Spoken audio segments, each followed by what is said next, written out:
some of the African nations, and Eritrea is one of the kind of biggest nations, as well as kind of South Africa, always producing some very good riders, and I'm hoping, you know, the UCI have been trying to globalise cycling for many years. This, of course, is the first time that the World Championships have been in Africa, but I hope this does inspire so many of these kind of smaller nations to try and you know, strengthen their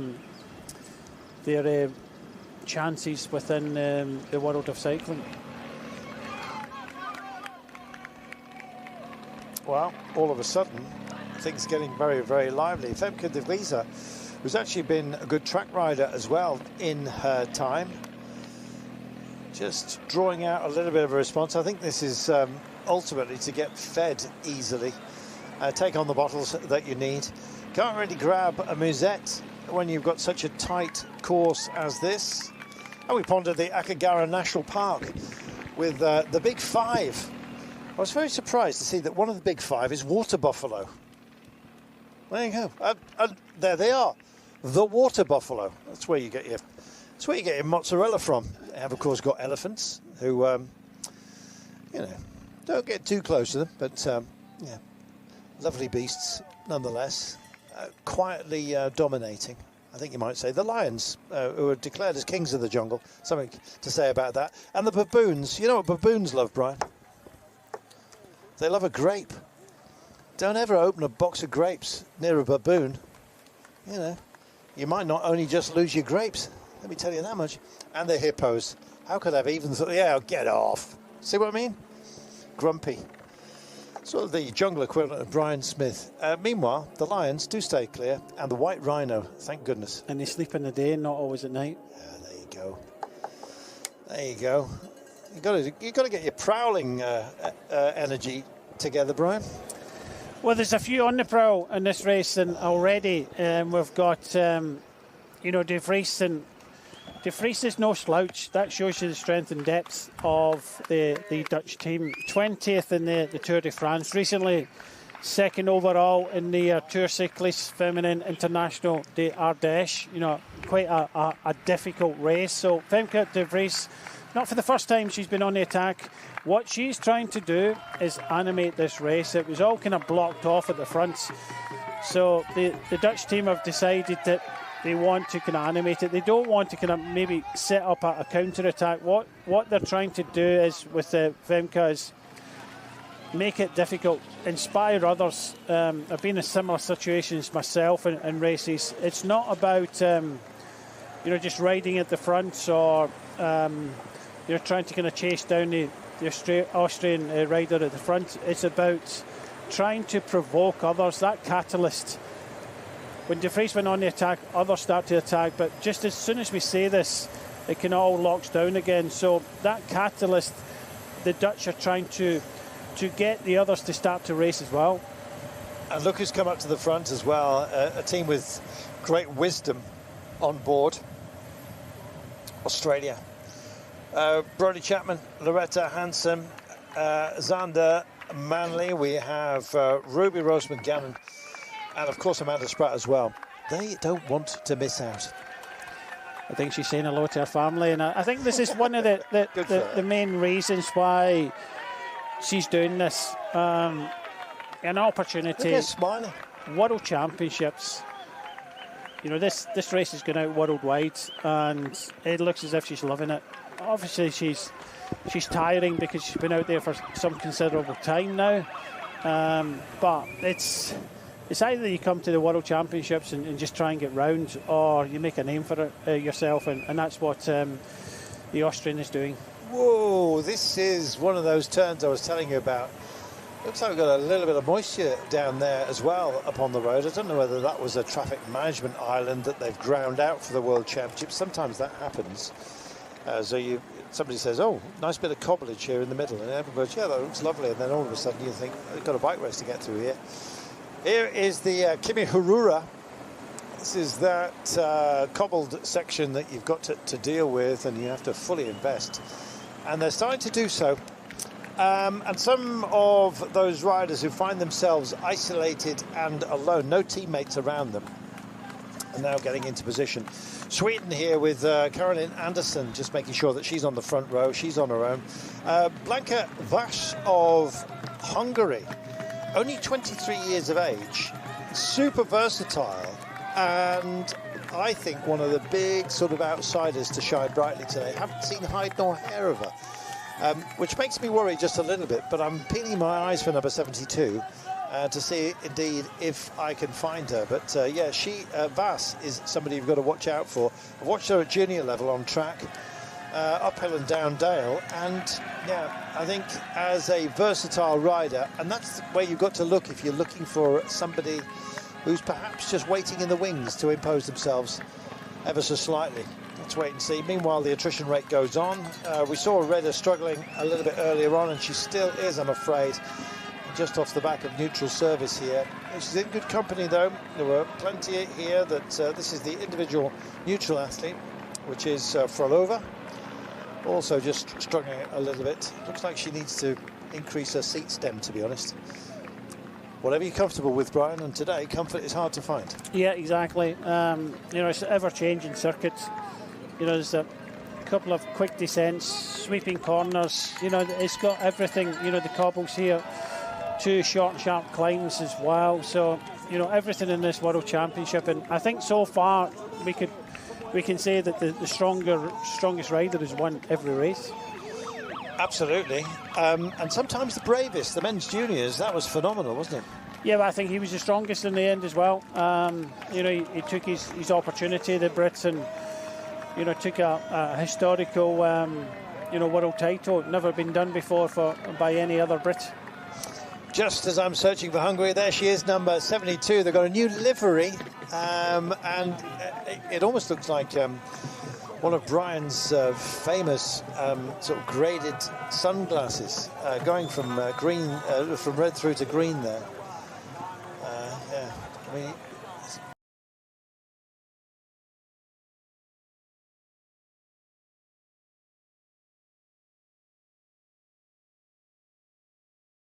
got a few style tips for you, as Brian Smith, if you're ever interested. We'll take some of your questions a little bit later on, I'm certain, but this looks like it is livening up. And it's more handed at the front because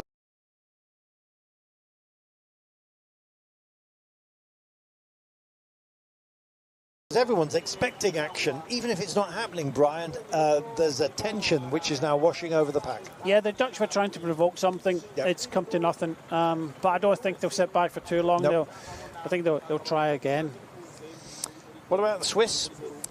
Sending, indeed, a strongish selection as well. They've got Elise Chabet, top 10, certainly capable of doing exactly that. In fact, she's been top 10 the last 2 occasions in the Worlds. So Chabet, not too shabby.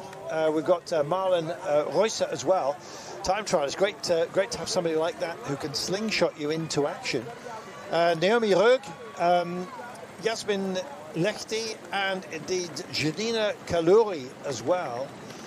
So yeah, Chabet likes short, steep climbs. Guess what we've got here? Exactly that. So the Swiss Miss, as they are occasionally known, just up on the front line. Meanwhile, still out there is Karina Schrempf, and the rhythm of welcome continues.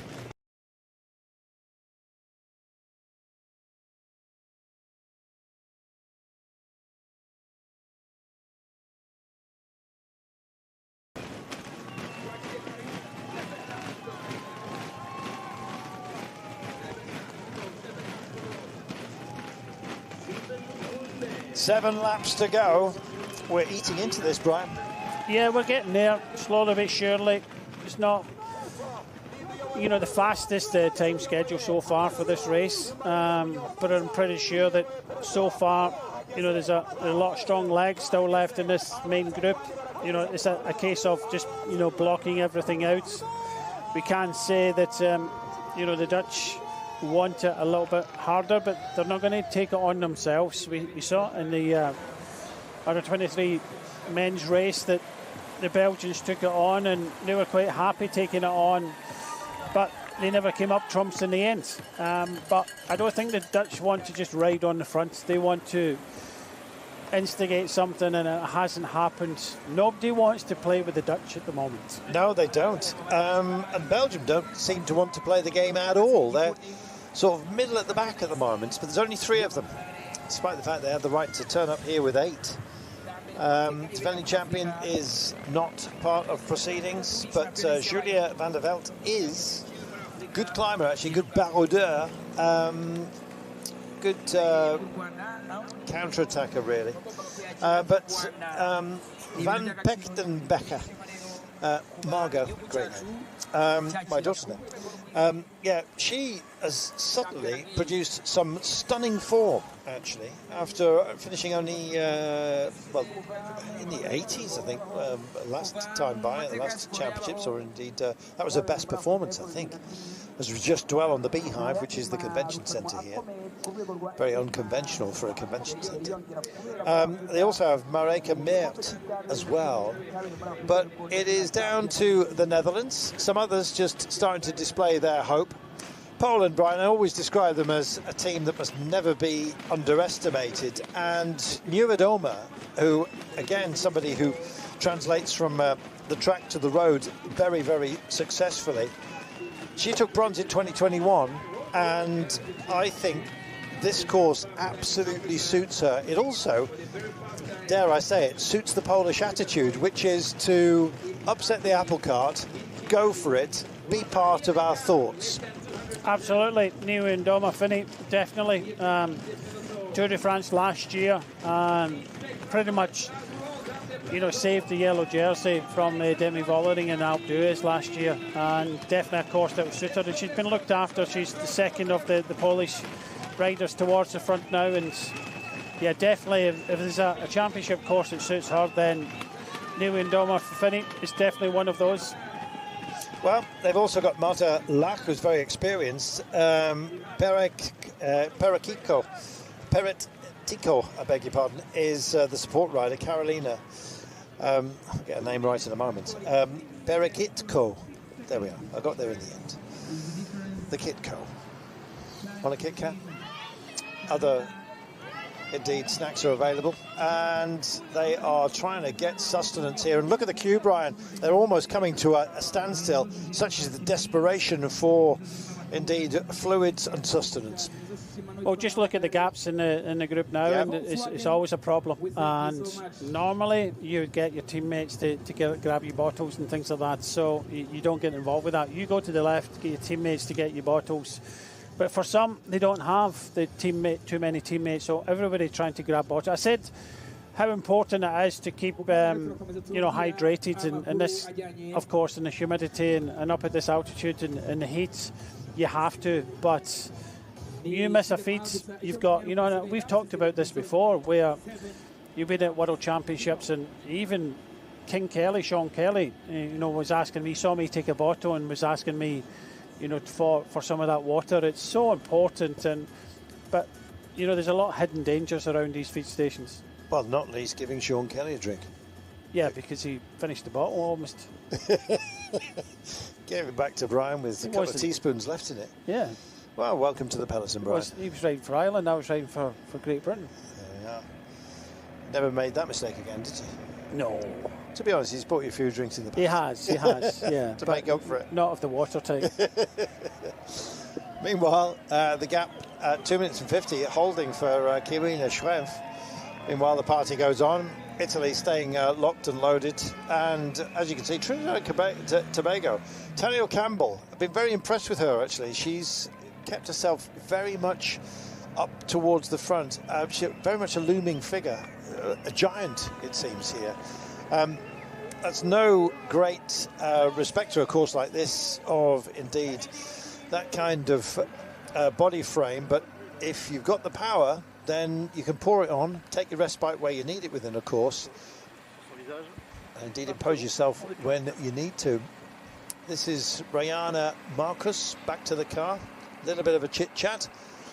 No radios here, so good to get... Is that Lawrence Tendam? I think it might have been, yeah.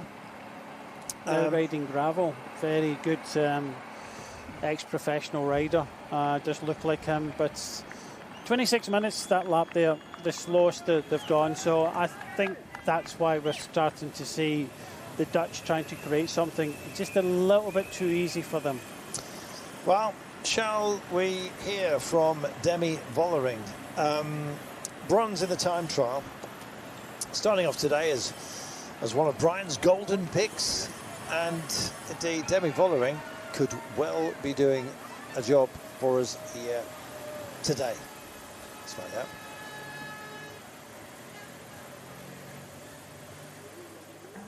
Well, it's hard to say, because also all the other races who take place so far, you see every race is really like a different outcome.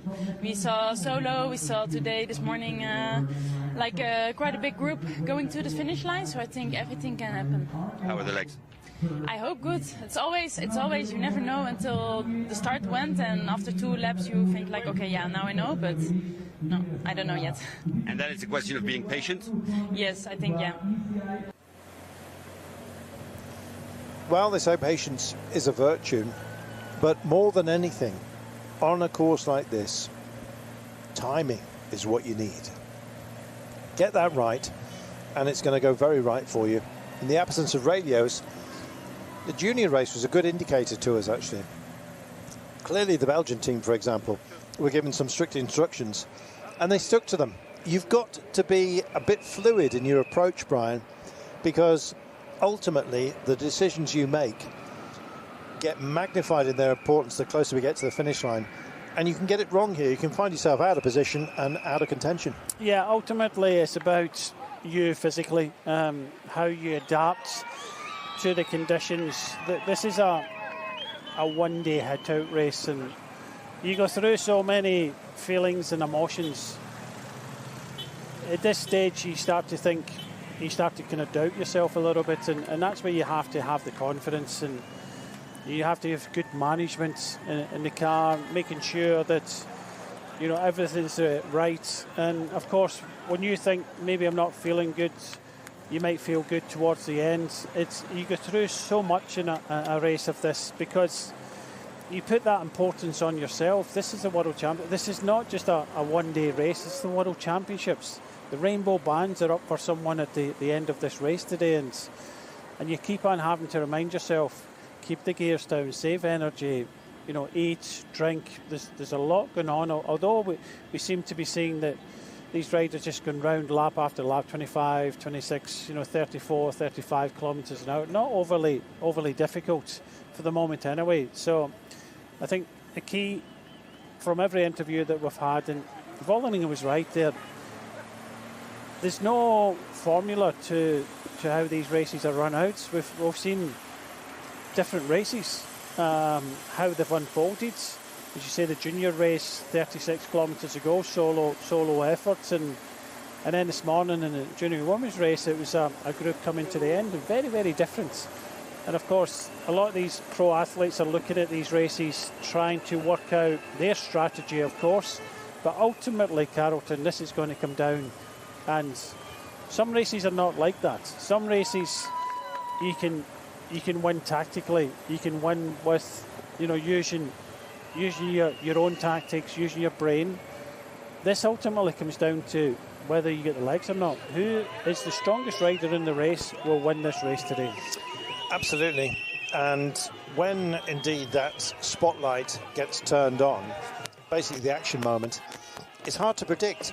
And how important do you think it is, Brian, that there's a lack of radios here? That's a great leveler, because some teams, of course, they wouldn't even be able to afford that sort of equipment. But that definitive coaching, if you like, that comes in through the earpiece, you've got to go back to the car if you want to have any of that. And that will become a paucity later on, especially as the pace picks up. And the pace you're looking at right now, we're going to be seeing a little bit more of.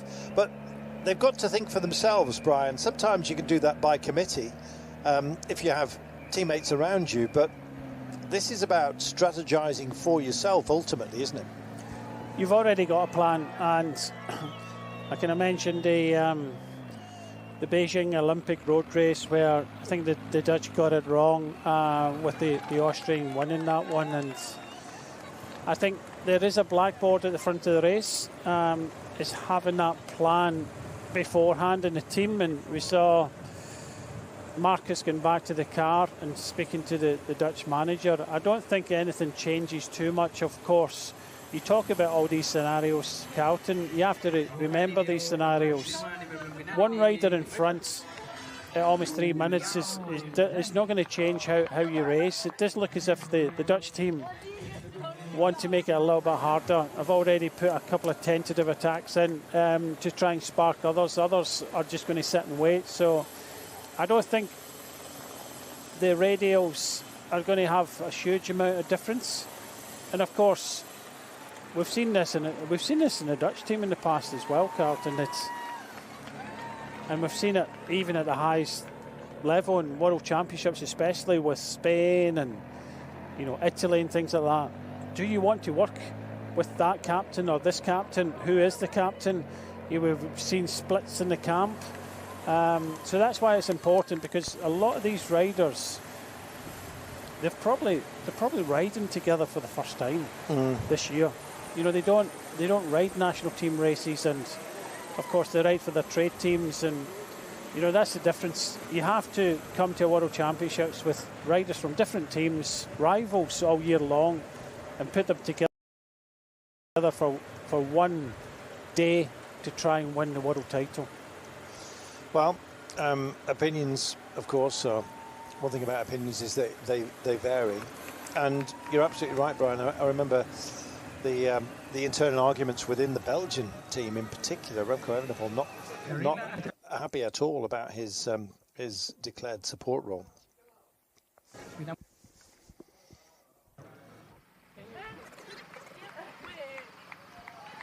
The Kigali Golf. Oh, there is one happy person. Got handed a bead on, but you can hear that party going on right now. Schrempf just handing over a bottle. Meanwhile, that's a great shot, isn't it? Just next to this high lake that we're dealing with. You see the pace that they are garnering on this descent.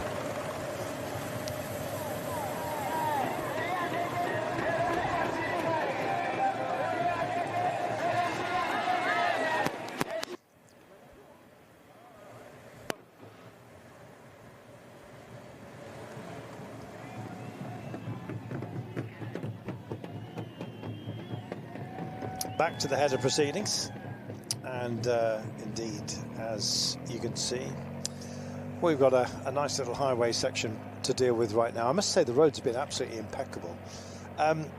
Not a hint of any debris, or indeed, I mean, when you look at some of the roads that we actually deal with and have played with in World Championships in the past, this is like a magic carpet almost, Brian. Yeah, a lot of the riders have been saying how impeccable the circuit is. Smooth roads, good roads. I dare to think what they would be like in the rain, and I hope that stays off. But one thing is for sure, although it's not the fastest of laps, but Karina Schrempf is really enjoying herself in these World Championships. And good for her as well. She went off early and she's still holding a margin. It's been pretty much unchanged actually throughout. I think we've got some weather coming in. There was a suggestion of some damp on the circuit, and we are expecting a little bit more. See the tree line here just following the river, which provides the irrigation for all the tea and rice in these parts. Tea on the hills, rice in the valleys. There is coffee here as well. I know. And chocolate. There we are. How would we manage without that? Meanwhile, this is a big pinch point on the circuit. This is high pace to get into this corner, Brian. It might be a factor. Yeah, both entries to the climbs significant. You see the Italians, well, they've got a lot of their team towards the front here in the Azzurri blue. Almost permanently. They've been up there monitoring. Yeah, I think they're the most consistent team that have been towards the front. Spain now reacting to this one, and we're also seeing the Dutch. No real surprise there, is there? Germans getting involved. So yeah, I just think it's a little bit slow for some nations, and they want to try and kind of pick up the pace and go racing. Well, we got it now. The rhythm being beaten out at the side of the road and kind of thins down. As soon as your move gets marked out, sometimes you can just back into it, and sometimes, well, some fireworks, they don't hit the outer atmosphere. Just how important is the altitude that we're dealing with here, Brian? It has a cumulative effect through a run such as this. They'll feel like they've been on an altitude training camp when they finished. Yeah, it affects people differently, and it's all about you know, your own preparation. Some doing, you know, altitude training camps, others not, and of course, you know, the air is that little bit finer. For one, I didn't really kind of sleep too well at altitude, and talking to a lot of kind of different riders, they're exactly the same. Of course, there is benefits, but you know, some people adapt to it better than others, and it's as simple as that. Yeah, I find if I have even a modest oxygen debt, I start to feel really uncomfortable. Even a stuffy restaurant, I have to leave, Brian, and you know, for that very reason. And the way that you metabolize oxygen as well, it varies. It's the nature of humans. Of course, some will be from areas of the planet which, of course, thrive at altitude. Most notably the Colombians. Some Colombians live almost naturally at a very, very high level, which affects their blood cell count and how you actually deal with a lack of oxygen.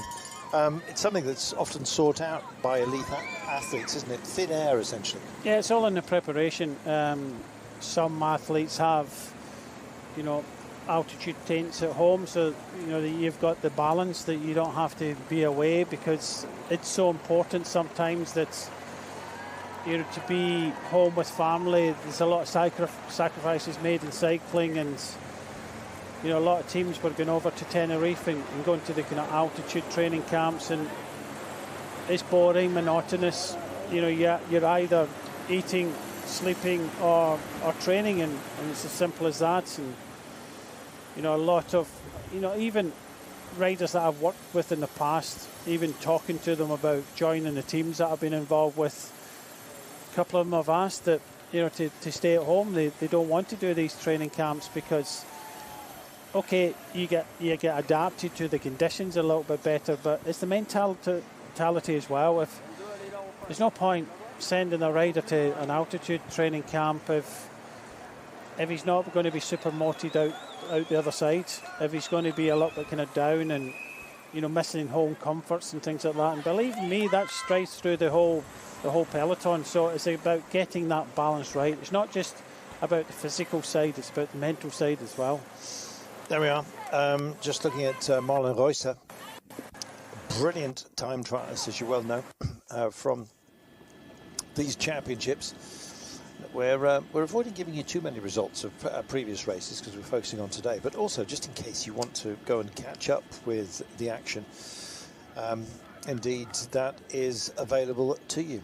Great to have your company here, and great to see this fabulous festival.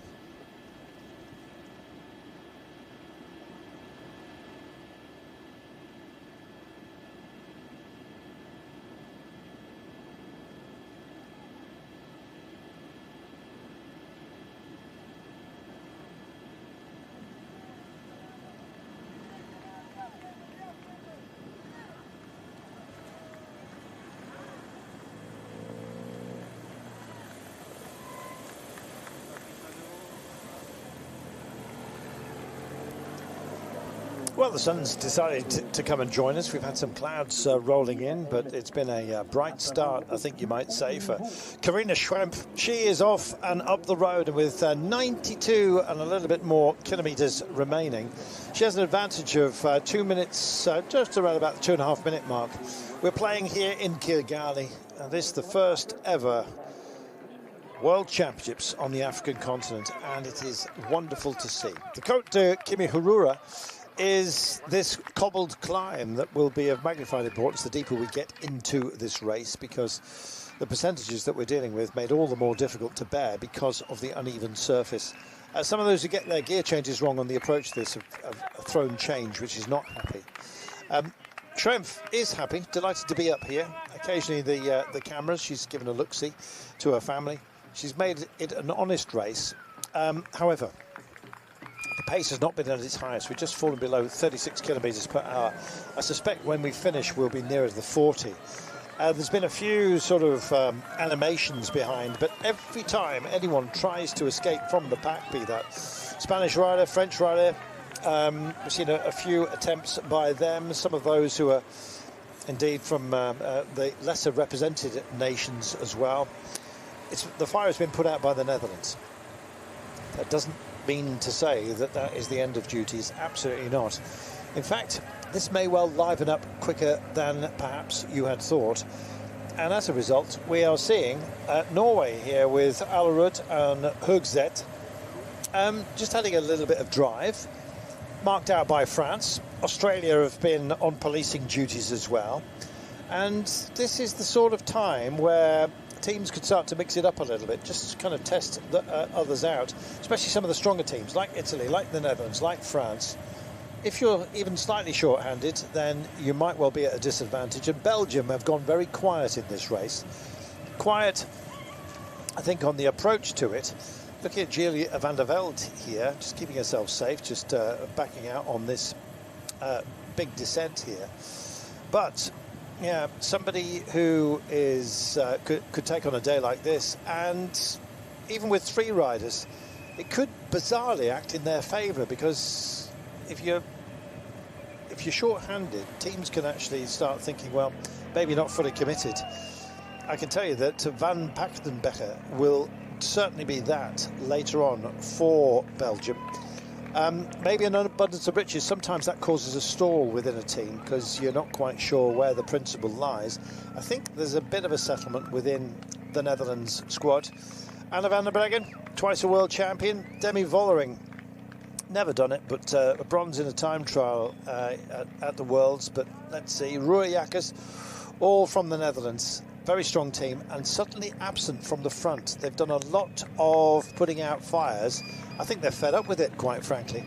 Belgium, well, if Van der Velde is at the back, then Miert is here, not that far away. Van Pechtenbecker as well. So Belgium may well go loud. They'll certainly want to. They've made the trip, but only with 3 riders when they had the right to bring 8. Meanwhile, Schrempf, all on her own, is out front, and good for her, making us talk about Austria. You'd kind of think, Brian, the amount that we've mentioned, Schrempf, that was more than just one rider from Austria in this race. Yeah, unfortunately for them, there is only one rider and only one chance of that. It was the Canadians in the red and the white that was kind of leading into that. Alison Jackson was on the front there leading into the bottom of the climb, came around the corner, and then the Italians doing what they've done pretty much all, just hugging that barrier side on the right-hand sides. French have come up. I don't think for one moment that the Dutch are happy with the situation. Nope. They want to instigate something. They don't want to just ride on the fronts. They want to make a race of this one, and I expect them to do something very similar, because again, you know, we're coming round here, although Schrempf has lost a little bit of time. It's up towards the 3-minute mark. This first kind of part of the race has been rather slowish, and I think it, you know, for the Dutch especially, they've already shown that, you know, they want it a little bit harder. The way that the Dutch have actually now fractured and moved back within the pack, they're sort of indicating their own isolation, I guess you might say, to the riders that are immediately shoulder to shoulder with them. I think the Dutch have got a battle plan here, and I think they're going to have some riders in a breakaway ultimately, and whether that includes the favourites, I'm not quite sure, but they've certainly decided that they're not going to waste any more time out front just holding a margin, and they've backed out of it. And other teams have kind of said, oh, what are we going to do now? Well, they've got a choice to make. They can either cohere around a drive, which seems to have happened, and it's taken the gap down to now 1 minute and 54 from around about the 3-minute marker, and other teams have had to step up. The Dutch have said, we're not doing this anymore. I don't think it's a case of the peloton getting any faster. For me, I think it's now looking like Karina Schrempf is starting to slow a little bit now. You can see Alison Jackson, the Canadian, bouncing around at the back here, and she hit the bottom of the climb at the front. She's used this sliding room, former Paris-Roubaix winner, of course, the Canadian at the back there, but she started the climb at the front, slid back. So, there's going to be a lot of this, trying to conserve energy for what's going to happen later on in this race.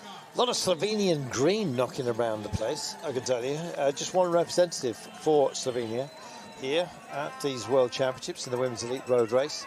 But it's Urska Zigert, and very accomplished she is too, partner, of course, of Tadej Pogačar. But it's amazing how Slovenia is very much the forefront of the consciousness of cycling fans everywhere, including, of course, those who are at the side of the road here. Whatever gearing makes you happy. Alison Jackson spinning it up. That's a heck of a cadence to cope with this climb, Brian. And it's just her style, really. Yeah. She's not really classed as a climber. Of course, a strong rider is Alison Jackson.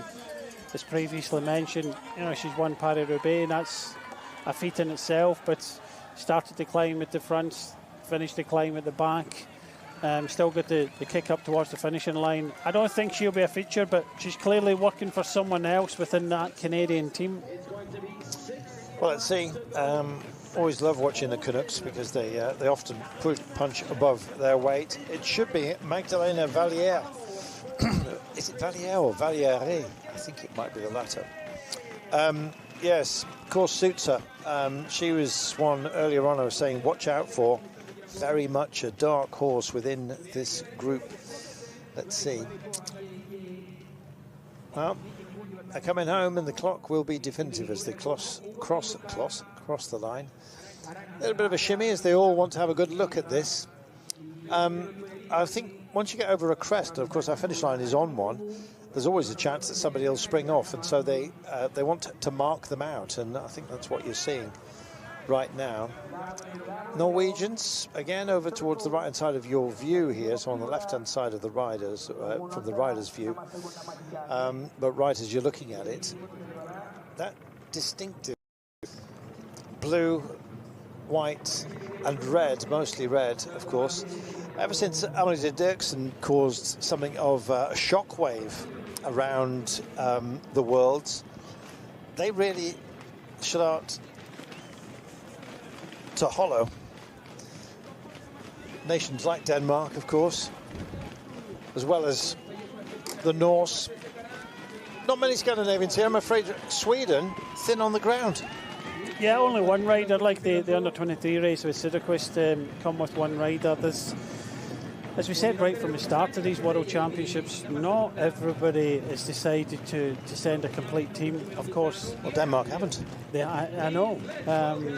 So they have decided that, they want to save their money in the federation and concentrate in something that they can do. I think it's a crying shame. I'd love to see Vingegaard here, yeah, me too. Especially after the win in the Vuelta. But we have to deal with the riders that we have, and of course, many of the women are here, apart from the obvious, Lotte Kopecky, winner of this race over the last couple of years. So it's a shame that she is not here, but a lot of nations decide not to send full teams.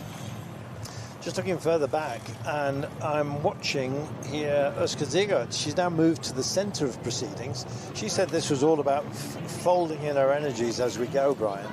You can get some surprises. Youngsters can come through and basically define their career almost. And just look at this. We've been talking about her at the back, and Zigert, she got where she needed to be to get her bottle. She's put one in the cage. She's got one tethered in her mouth as we speak. She said in an interview, you've got to be clever on a day like this, especially if you're on your own, even more so. And she's riding clever right now. She's at the pointy end. Yeah, you have to, especially when you're on your own. Most of the day she's been riding at the back, but that does tell me that she's got a sense that something may start to happen. It's one of these situations. There's some riders here, of course, that are sitting at the back here, not by choice. They're starting to feel the pinch. But there's some more kind of experienced riders have moved up a little bit more now, purely because they've got that feeling that something may start to happen. Yeah, that's precisely what I was alluding to, is that you've got to be clever, especially if you're on your own, and so marking out potential moves as we approach the halfway mark of today's course. It can only get livelier. This is the Volcanoes National Park, Rwanda's northern province. The mist-shrouded peaks, of course, with iconic wildlife. And if you ever are going to come to this part of the world, then make sure you go on a gorilla trek. There we are. Sounds like fun. And here we are. Here's the time that has been taken. The 5th lap completed. Slower. Yeah, it slowed down, but I think that's because there's almost a regathering here. Everyone realizes that the racing could well be about to really kick off. Here we go. World champs from the car. And the ice balls have started to be kicked out here, Brian. We're coming up to the mid-afternoon, the hottest part of the day. Well, that's a fortunate part of this, and you know, being the only rider in here, you have to have a minimum number of riders to have your own team car. I would assume that that's a shared team car with some other nations. Very much so. So she's quite lucky to have that team car here servicing her. Most of the time she's been serviced by the pit area at the side of the road, but to go around that last lap at about 33 kilometres an hour is kind of slowish, and I think there's great anticipation here. We've not kind of lost too many riders over the last few laps. It's now 74 riders in here. We've been hovering around 74, 72, 78 across the finishing line as a group, but just look at it here, it's kind of bunched up. 33, 34 kilometres an hour. You know, we expect this race to be up towards the 40 kilometres an hour mark come the finishing line. So this is suiting some, maybe not others, and there's possibly that sense that something may happen soon, and you don't really kind of want to miss out. We've mentioned Ziegart of the Slovenian team. She's now down the back again. She cannot go with everything. There's a lot of nations in here that can't go with everything because they don't have the numbers. The teams with the numbers are, you know, they've got the strength, you know, they've got multiple options, so, you know, they can afford to do a little bit of this and a little bit of that, but for some, they've only got, you know, a few matches to burn. Just look at Italy. They've been solid together throughout the entire run. I think I've admired about Italy for quite a few years.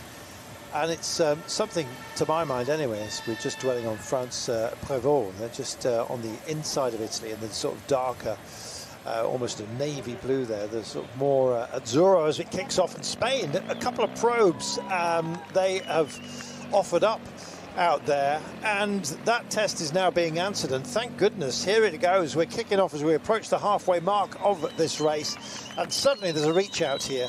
Fed up with the pace. Hungary want to get involved as well, one of the few solo riders, and this is great to see. Come on then, have a little bit of this. Loved this. We were talking about Blanca Vas, just 23 years of age, super versatile, heavy rider, but can climb. She was 4th in Leuven recently, 10th in Glasgow, 4th in Leuven back in the day, I beg your pardon, and indeed 10th in Glasgow. She knows how to ride a Worlds. And right now, despite the fact she has youth on her side, and you think maybe paucity of experience, she's actually been at this level before. She's on her own, and she's thinking, to hell with this, I'm out of here. Yeah, and the first riders to react there was actually Alison Jackson, the Canadian. Yep. She went from the front to the back in that previous climb there.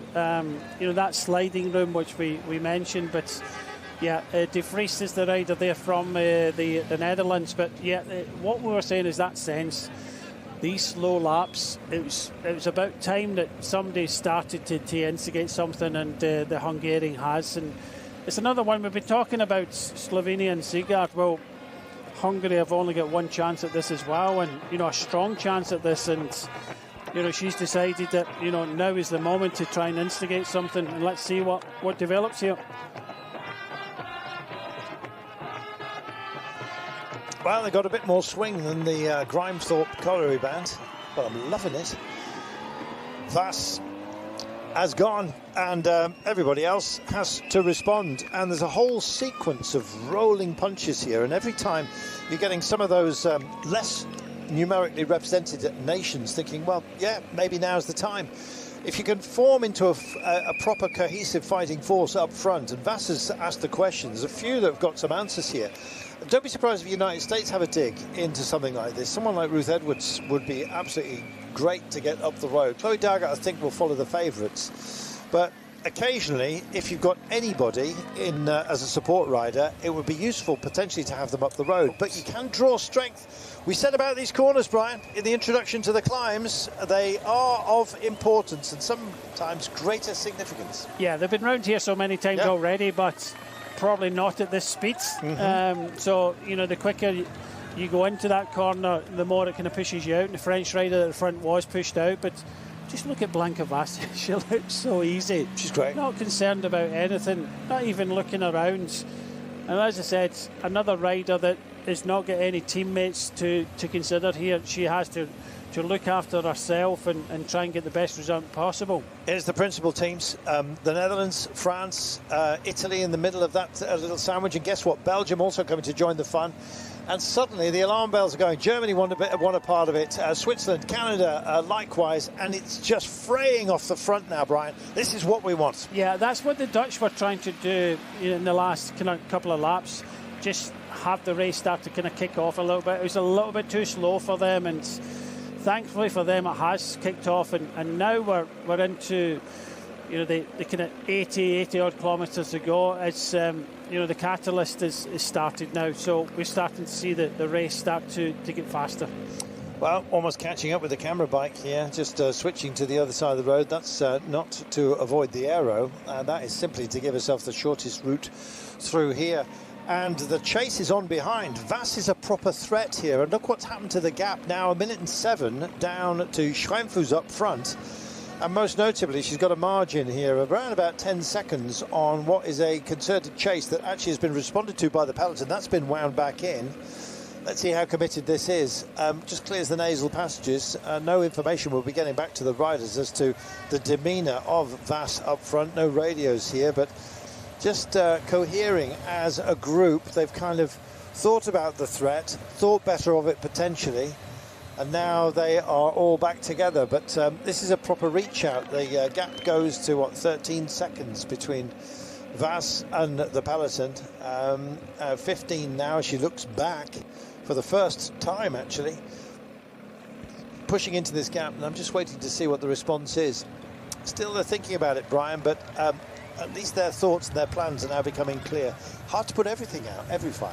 Yeah, there's no real chase here. The Italians have come to the front, the French as well, a lot of dark blue, but I think they're waiting for this this golf climb to come up for some other reaction. But, you know, one rider, I know it's Blanca Vass and a very strong rider at that, but, you know, she's not fully committed to this one as well. She looks relaxed. You know, she's just setting a tempo. She knows 82 kilometres to go to the finish. It's a long, long way to go on your own. Even if she catches the Austrian rider, Schrempf, it's a long, long way to go for this young 24-year-old. Well, she double checks, and I think looking over the shoulder tells you about the commitment here. I think she possibly hoped she would draw out a response. I thought as well that we might have a lick of 6 or 7 riders that would actually just separate themselves, but too many were called back, and too many of the principal teams were involved in the reach out to try and moderate this gap. And now she knows it. She's going to be on her own, and this doesn't serve her well. No, I don't think this was a plan, like you say. She was hoping maybe to instigate something, maybe get herself in a group, but I think too many of the stronger nations have kind of marked each other out, and she's now committed. She's not going to just kind of sit up. She's got, you know, 26 seconds, so she will want to go onto this climb, and hopefully some riders will come across there. Her action, though, has indeed drawn the peloton closer to Schrempf, now at 1:23. And the closer they get, the more is the bait, the temptation really for others to push out of the pack and indeed start their own race with 82 kilometres just shy of to go. Yeah, I don't think they were really too worried about the Austrian rider here. It was more a case of riding to what they thought was their best plan of attack to try and win the race. It's, as a sole rider, it's, 3 minutes is just not enough. You're not getting any rest whatsoever at all, and it's always was going to be very hard for Karina Schrempf to kind of stay away for too much longer as soon as they started racing from behind.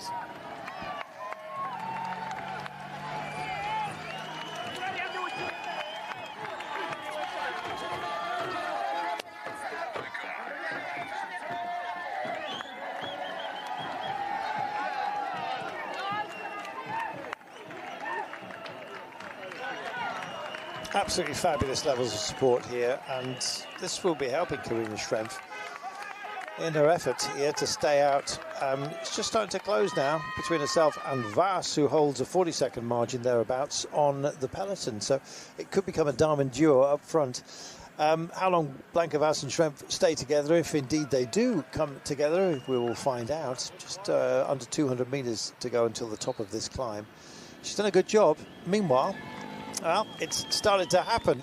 Said some of the principal teams might be in favour of embedding somebody up here. This is Yara Castelline, who's gone off the front, one of the support riders.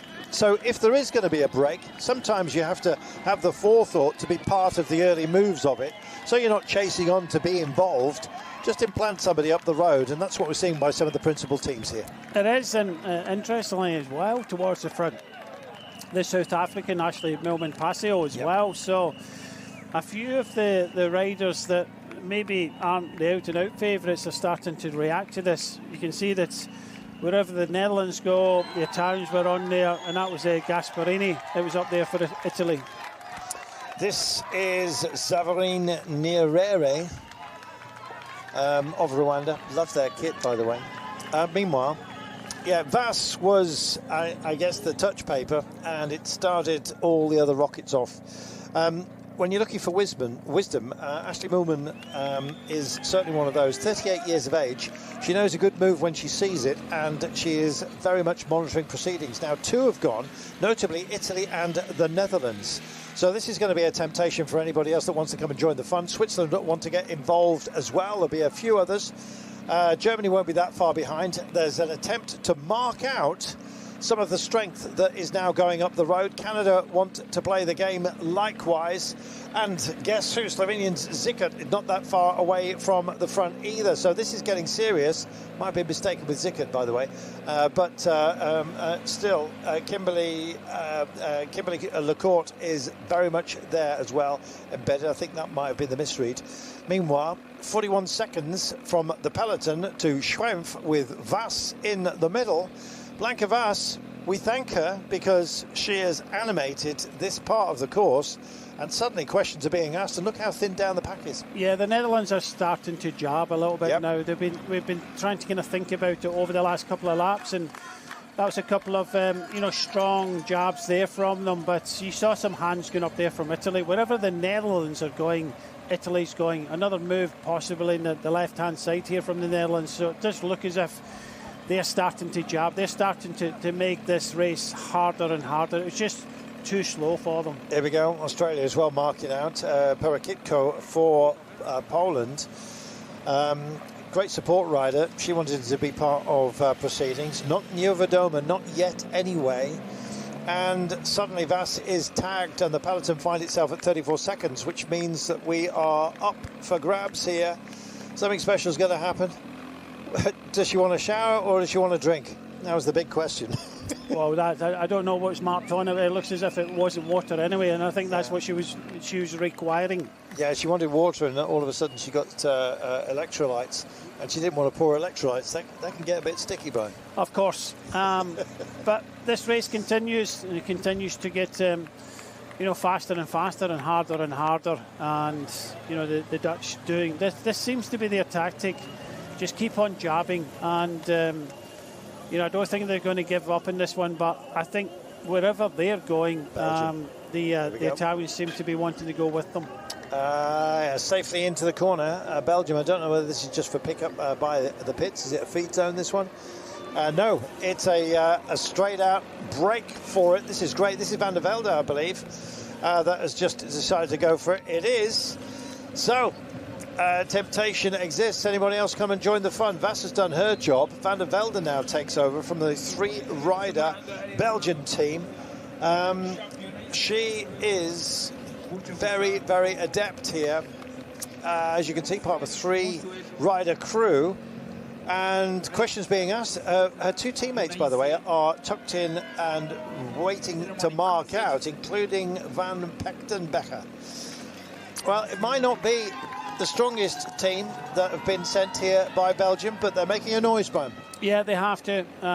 Again, it's been smart about this, and sometimes you can get carried away. This is the World Championships, of course, and you have to play the cards when you can.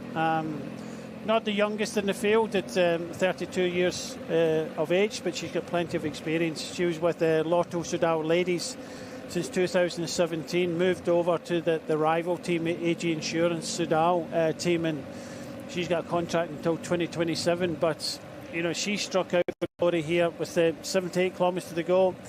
Everybody seems to be kind of definitely. This should be a quite quicker lap by some margin. Well, Julie Van der Velde, she's one of the most experienced climbing domestiques, as Brian has already said, within the peloton, and is kind of a long shot for a podium. I'd marked her up as. This is Schrempf only 19 seconds advantage over Van der Velde, but Margot Van Pechtenbecker is the choice for Belgium.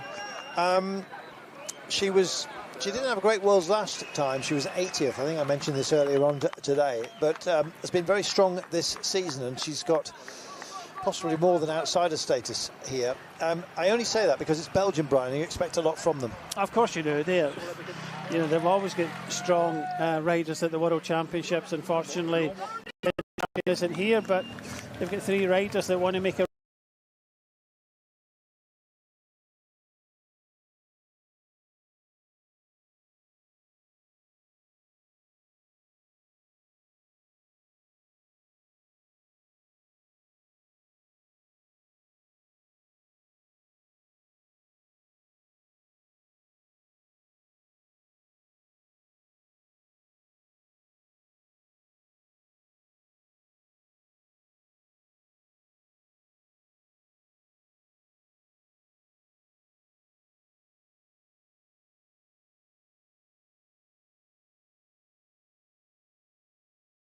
of it. Vass still almost dive bombing up the inside. Well, Van der Velde is now coming up onto her shoulder. I know she's made the effort to get up there, but I don't think there'll be any argument about work rates here. Let's see if they cohere. But I think Schrempf now, she won't be tempted to pull the pin, but if she looks back, she might be. She allows herself a glance. Is she going to stay on the wheel of Van der Velde? No, she has done her job for today, and so have some others. Support rider here, Soraya Paladin, just struggling ever so slightly. She's not alone either. Gasparini is also suffering. Yeah, Barali towards the front, to the back as well for Italy. So just as we saw the Italians, well, they've been riding towards the front for a lot of this race, and although it's not been the fastest, it's taken its toll on some of the riders. Certainly has. And, well, not many questions have been asked, but let's see who's got the answers to whatever is posed now, shall we? 15 seconds. Schrempf just gathered herself a little bit. After being caught, just drifted to a couple of bike lengths off. Now she's back in thinking, well, I've got a great excuse here. I've done an awful lot of work today, so even if she asks me for a turn, if that elbow flicks out, I can say no. Just stay out here as long as possible. If there is a combativity award, I think Schrempf's going to get it. Yeah, of course she will, but unfortunately there's not the World Championship. It's only about the medals. Meanwhile, the sufferance goes on, and if you're suffering now, it can only get worse, Brian.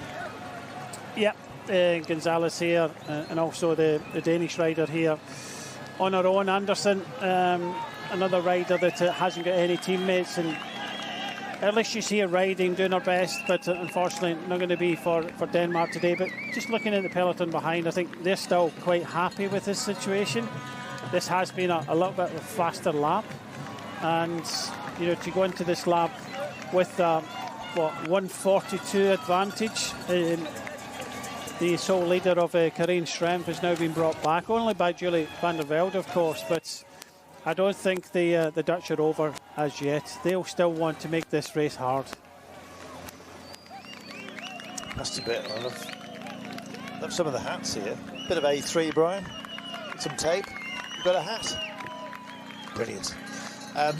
Meanwhile, I'm given to making paper hats for myself, to be honest, because not good in the rain. I'm challenged with having not much of a thatch. In fact, no thatch at all. I don't go for a haircut. I go for a polish. But yeah, I need to keep the wind off and the sun off around. That will have to do. This is Gonzalez at the back. Spain have been animators, actually. They've been the ones that have been probing and prodding, but right now, just up to get around about the 30 seconds mark, and we're just coming to the top of this cobbled rise. In fact, we're still a way off. And you can see by the pace here that this is a proper course. It's been a nightmare for some, Brian. I think others will have actually been watching this on television thinking, gosh, I wish I'd gone. I think there are a couple, yeah, 100%, but I think this was really kind of hyped up. Some riders have thought, well, this is not as bad as I thought initially it was. But then there's some other riders here thinking, wow, this is really difficult.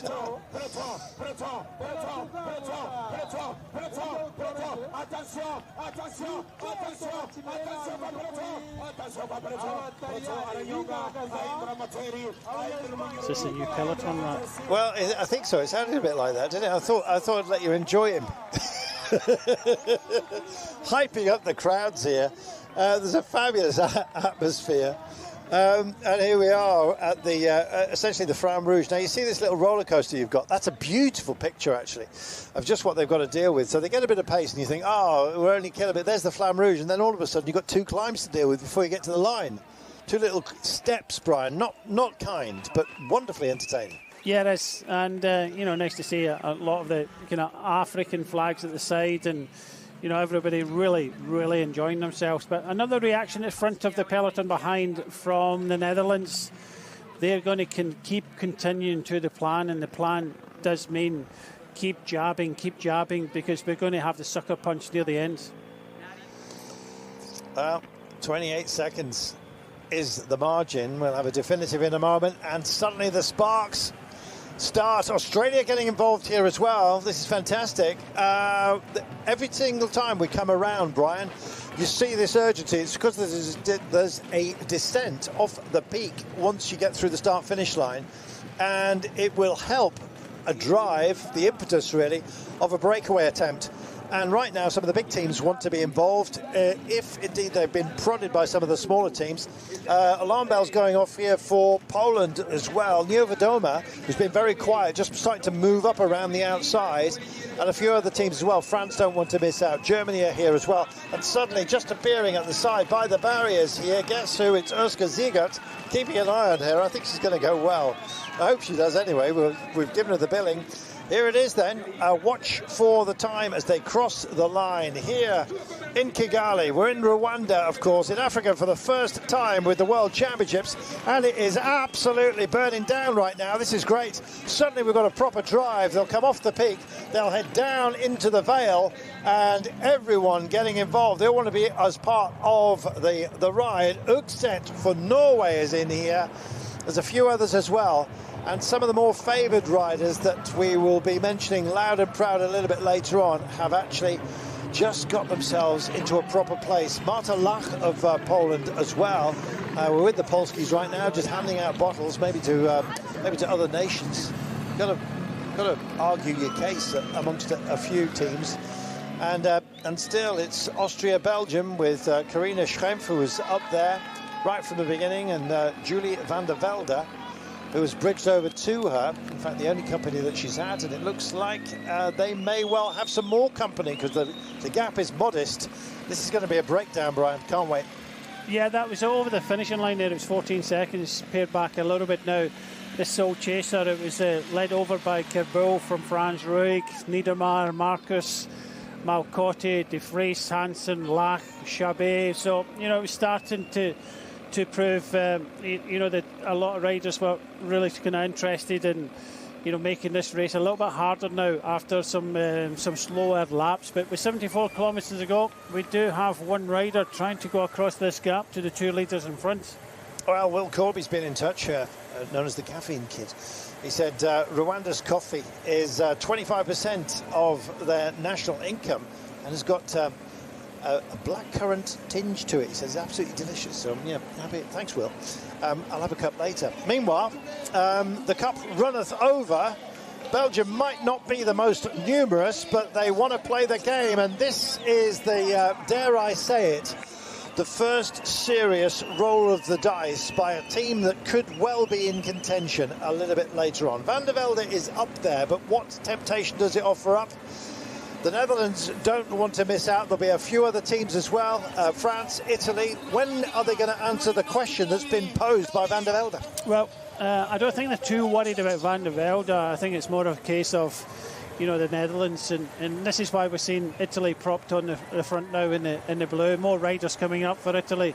They don't want to miss out. They don't want to give the Netherlands upper hand. I said, I think a lap ago, that wherever the Netherlands go, Italy want to go with them, and you know, that's not been the case now. So I'm not going to say there's alarm bells going off at the moment, but there is a nice performance to come across this cap by Shirin van Androoy. Here she is. Rui has indeed joined the fun. So now we have three, including Schwempf, who must surely be a passenger within this group, but you just never know how deep you can dig. And we said that, of course, a particularly great example of it in the men's junior race. Head down then, hit the horizon, laps running out, 72.9 to go. Let's see what sort of fighting force this forms into, shall we? Well, I think that was probably mentioned right at the start of this race, that to many of the kind of stronger teams, Italy and France, make sure that a Dutch rider doesn't get in the breakaway. And you go them, and so far Italy have matched everything that the Netherlands have thrown at them. This is why they've come to the front. They do not want the Netherlands having the upper hand. It's now 28 seconds. This means that the Netherlands can just follow any moves, and you know, they've got a little bit of the upper hand now. I'm not saying it's panic, but this is why the Italians, we saw a couple of them starting to be distanced at the back on the cobble to climb up towards the finish, but this is why they've come to the front. They totally believe in Longo Borghini, but they cannot allow the Netherlands to have the upper hand here. No, they can't. And indeed, to a certain extent, the Netherlands have already got that upper hand, especially Belgium as well, because Italy are now being forced to do the driving into this gap. Australia playing clever. They're sitting in at the moment. Likewise, France not doing too much work. Once Paladin's gone, to be honest, they've kind of run out of their helpers. Gasparini, Trinca, or Tincha, I should say. Paladin as well. They potentially are going to run out of resources as we dwell on the tea-growing regions. I could do with a cup of tea myself, quite frankly. But yeah, tea culture in this part of the world is spectacular. We've already heard about the cafe culture, likewise as well. But the tea brought in as small plants, saplings, you might say, in the 1930s, I believe. And indeed, ever since then, tea production, coffee production, we know about. Here is Pauline Farah-Prévot, just embedded at the moment as we go for a glide over the tea-growing areas, all picked by hand, almost perfect conditions here. Of course, you can find it globally. Tea productions, cha, as it is known. If you want to write the letter, the cha character in Chinese vernacular, then it is the letter T, which is where we indeed get the name from. spectacular. All picked by hand, hyper organic, and indeed has to be dried, has to be ground, and then it's dropped in front of a fan and indeed to be sorted. Here's the grinding process going on for you right now. You see, you're getting it all here. Green and black teas available. A nice cuppa therein. Where's my biscuit? Meanwhile, have the trio up front taking the biscuit? I'm not quite sure, but and neither are Italy. They're worried. Belgium now starting to mark out any kind of moves because Julie van der Velde is up the road.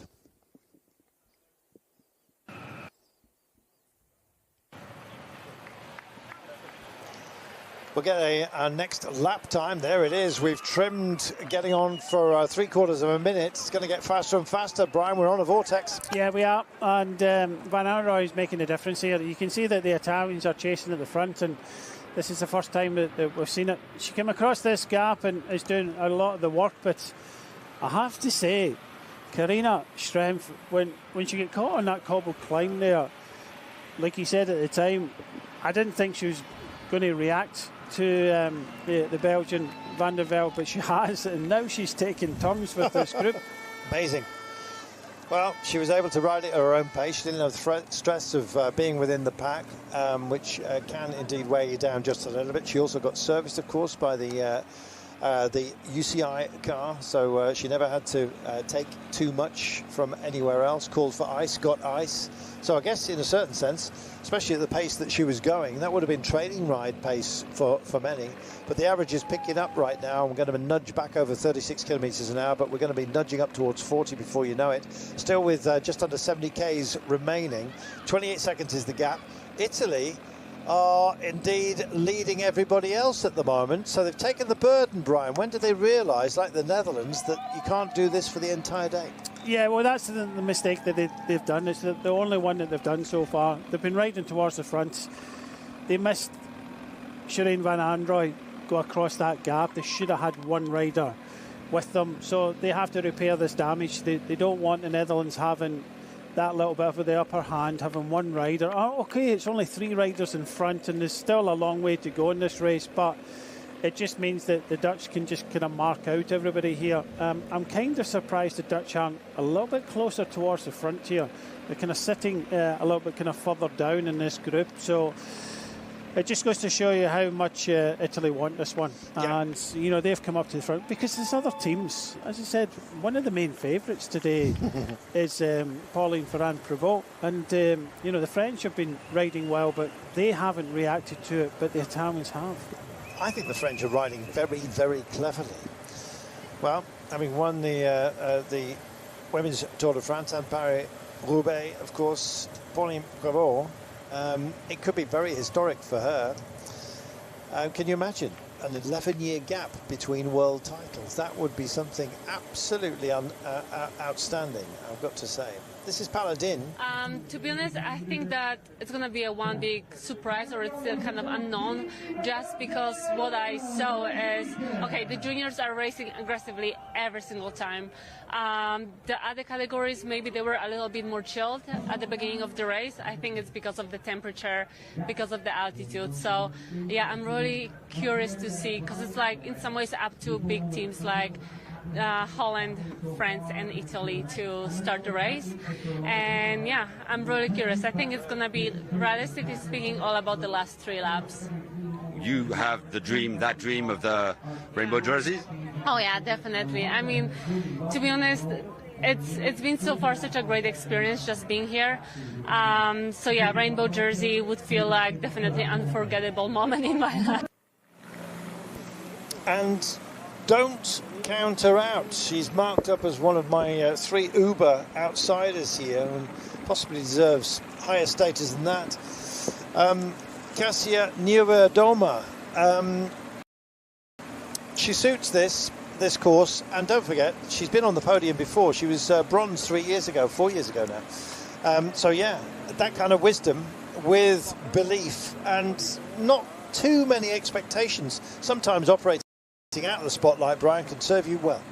It certainly can, and I said if there's a course that kind of really suits Niewiadoma Finney, then it's definitely she's coming into this 14th in the time trial, 5th in Stuttgart, never finished Romandy, which wasn't ideal. That was the only race, the stage race she rode after the Tour de France Farm, and where she finished 3rd overall. She was defending that title, of course, but definitely getting looked after towards the front in the red shorts here, and definitely, one of the major contenders here. Well, look how close to the front they are right now. Niewiadoma, she's got a teammate actually doing the driving. She's sitting in about wheel 6 as we stand. Australia also want to come and join the fun. Amanda Spratt, somebody else with a great deal of wisdom, 36 years of age. And sometimes wisdom counts for an awful lot, and Australia want to animate this. They've got company with Italy and Poland, and a big reach out by some of the nations who've been quiet so far. Switzerland suddenly respond as well. The alarm bells are going off, and this is strong, Brian, strong move. Yeah, and just looking at when we turned that corner there, when Italy were doing the ride, and they only get one rider up there, France coming up, and a lot of damage has been done at the back of this group. But I tell you what, Shireen van Androoy, she's looking super strong here. She's distanced the 2 other riders here. Really wants to put the pressure on the race. She certainly does. Van der Velde, Van Arooy have seen off, I'm afraid, Carina Schrempf. Chapeau to her. Really, really brave ride, but I think her part out front has now come to a close because it's breaking down on the front of the peloton, and there are other teams now that want this. A devil's distance remaining, 6.6, and that always or often finds a few out, and Van der Velde's been shredded, and Van Arooy has gone up and alone off the climb here, and she might have company because there are other teams now that are starting to reach out. Alarm bells ringing, Brian. This is great. Yeah, and when you consider, Australia coming here with a 5-rider team, and they've started to kind of kick things off. So it really is getting a little bit more animated at the front, and I think Van Arooy has decided that she's not going to hang around. She's not going to wait, for the company. She wants to make this race hard, and this is clear that when Van Arooy came across this gap, she made business, and she's still holding on to 20 seconds. She wants to give the upper hand to the team of the Netherlands. She certainly does. Well, and it's worked because there are others trying to put the fire out there, having to be neutralised. Italy doing a lot of work. If they can't get somebody up the road, and a little bit of shoulderage as well. I'm coming through whether you like it or not, says Magdalene Valerier of Canada. Super strong rider. Certainly one to watch. Marta Lach up towards the front as well. It is starting to happen. I think we're going to see the Volcanoes National Park and the big gorilla memorial here. Not a memorial, but a gorilla statue. Yeah, silverback. I've got a silver top next to me, to be honest, in the form of Mr. Bryce Smithy. And in fact, look, it's got a microphone, just like you, Brian. Maybe not. We'll cheer him up, don't worry. Meanwhile, here is Schrempf. Well, thank you, Carina. That was a very brave ride. And look at the peloton. It is absolutely shredded. Yeah, no, well done.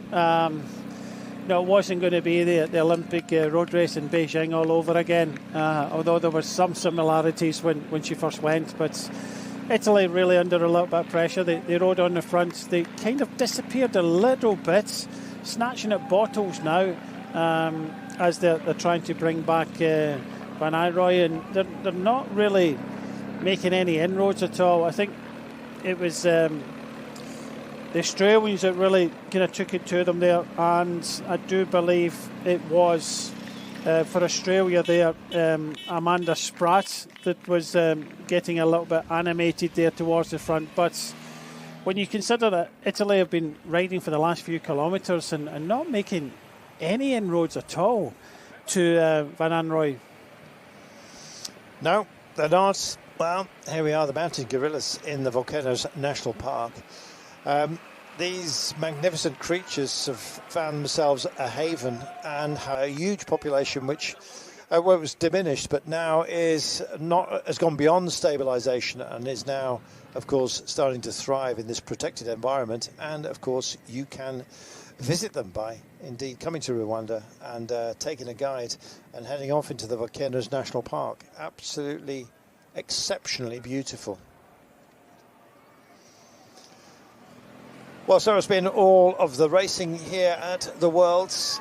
Just something more than to ponder, but to appreciate. And well, you take your entertainment wherever you can find it, and we've got plenty going on here, not just at the Waterhole, but of course elsewhere on the road. And right now it's fantastic because Shirin van Rooij has kicked over a hornet's nest, and here indeed come the Stingers. Let's see what sort of missile can get off and up the road. We're starting to see gaps here, and everyone's now believing in this. Some riders that we haven't seen hide nor hair of suddenly appearing, Brian. It's business end of the day. Nima Fisher-Black, Ella Wiley as well for New Zealand. They also as part of this vanguard, and here we go, we're racing. Yeah, Italy really taking this one on from the front, and you know, they are being put under a lot of pressure now just because of this rider here, the 23-year-old Dutch rider, and she's ridden a couple of the Grand Tours this year, 11th in the Giro d'Italia, 36th in the Tour de France. Clearly got good legs because she went across that gap very, very quickly to the leaders.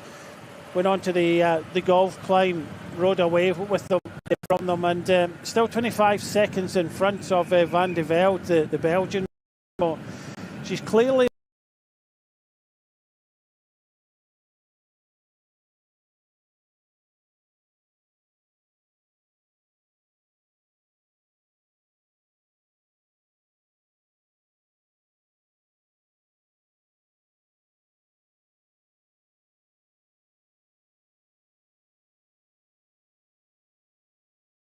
Bryce Smithy, if you're looking for him, Brismithy, and we'll have your thoughts. But Van der Velde at the moment on to the cobbles first, the cleanest entree.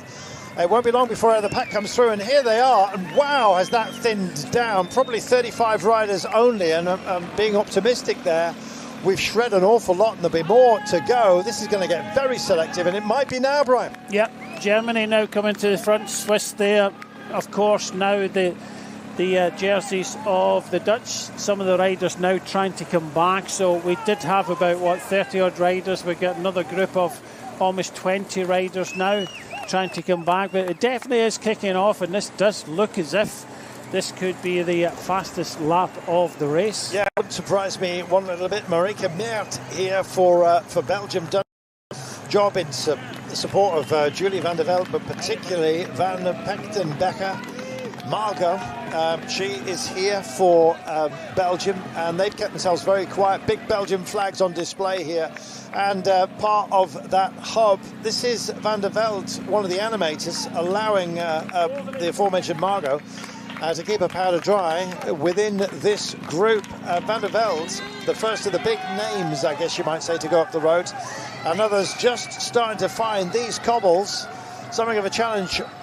Olivier Baril is still there, but oh my life, how tough has this day been for some others. Maud Leroux for South Africa was one of those struggling. Meanwhile, Rooij is right here, looks over her shoulder. This is not the ultimate battle plan, but it's a great first marker to be thrown up the road by the Netherlands. Oh, she's looking strong, Shirin van Rooij from the Netherlands, and just look to see where the Italians have gone. They came up in numbers towards the front. Even in the climb up by the golf course there, they brought it back to about 20-odd seconds. Okay, we had an attack from, I think it was Amanda Spratt from the Australian national team, but it's kicked back. And yeah, I think for the Italians, they were the ones that reacted first and foremost, but this gap starting to creep up a little bit. 31 seconds. Not a huge danger on her own, but now that the Netherlands have got a rider in front, all they have to do is follow. Well, what a luxury, I think you might say, but don't sit on the cushion, as they say, because you've just quite frankly, don't know how much effort you're going to have to put in later on, but sometimes it's worth investing right now, and that's what Van Rooij is thinking. And there's a bit of a stall back here. 33 seconds is the advantage he has. Yeah, Van Rooij doing a really good job here. I said no major reaction. One Italian rider at the front, another just starting to come up. They are a little bit kind of fits and starts, try to get organised, and then, you know, they kind of disappear a little bit, but they have shown that they don't want this situation. They don't want Van Rooij at front. Okay, she's on her own. It's very difficult when you are on your own to stay away, but she's making a good fist of this, the 23-year-old. Certainly is. Spain, we haven't mentioned too much about, but great experience with Anne San Esteban. We also have Mavi Garcia, who's 10th in Glasgow, don't forget. Maria Benito, very much a dark horse for today, but you know, others can shine here. Fisher Black for New Zealand in a very good position. Also looking here, Gina Calori for Switzerland, getting herself into position. Yara Castelline, who did a lot of the early driving and moderating, now finds herself just a little bit second, and no surprise there. And guess what? Urska Ziegert. It's a fantastic colour, the Slovenian national kit in that green. We've got green bookending either side of the front row almost, with, of course, others very much involved, with Ashley Moolman of South Africa on the other side, tight on the barriers. Great wisdom for her, and indeed moderating her pace, just keeping something back and waiting to pour it on. So am I for the final 3 laps. Next time by our start-finish line, actually the time after, the 8th passage. We're just about to cross it for the 7th time, but in another lap, I see there being a very different complexion, Brian, because I think that's winnable from that distance. Yeah, we haven't seen it yet. We've seen it from 36 kilometres to go in the junior race. I still think this... We heard from a couple of the riders there, and kind of half expecting maybe the last 3 laps. I think it's going to be the last 2 laps here. This is just a chase, and I think it's Malcotti. It's on the front for the Italians here. This is because Van Rooij is in front. They don't want the Dutch to have a rider in front. That was probably what everybody said in the meeting this morning. Do not allow the Netherlands to get the upper hand. Well, there's not a lot they could have done. They made a mistake in trying to retrieve it now. They certainly are.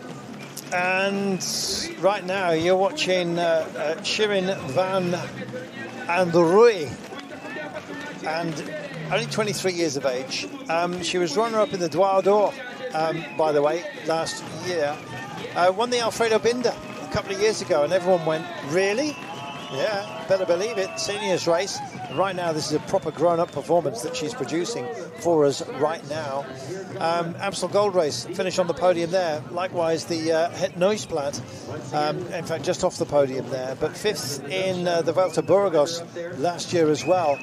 She's an extraordinarily strong rider. I mean, to have somebody like that declared a support rider, just missed out, don't forget, in the Nationals when it came to the time trial. But she is a great time trialist and can, as we're witnessing right now, dig very, very deep. She was up there in the mountains competition, the Tour de France, likewise, which is always somebody from a breakaway, it seems. And that's the position she's in right now.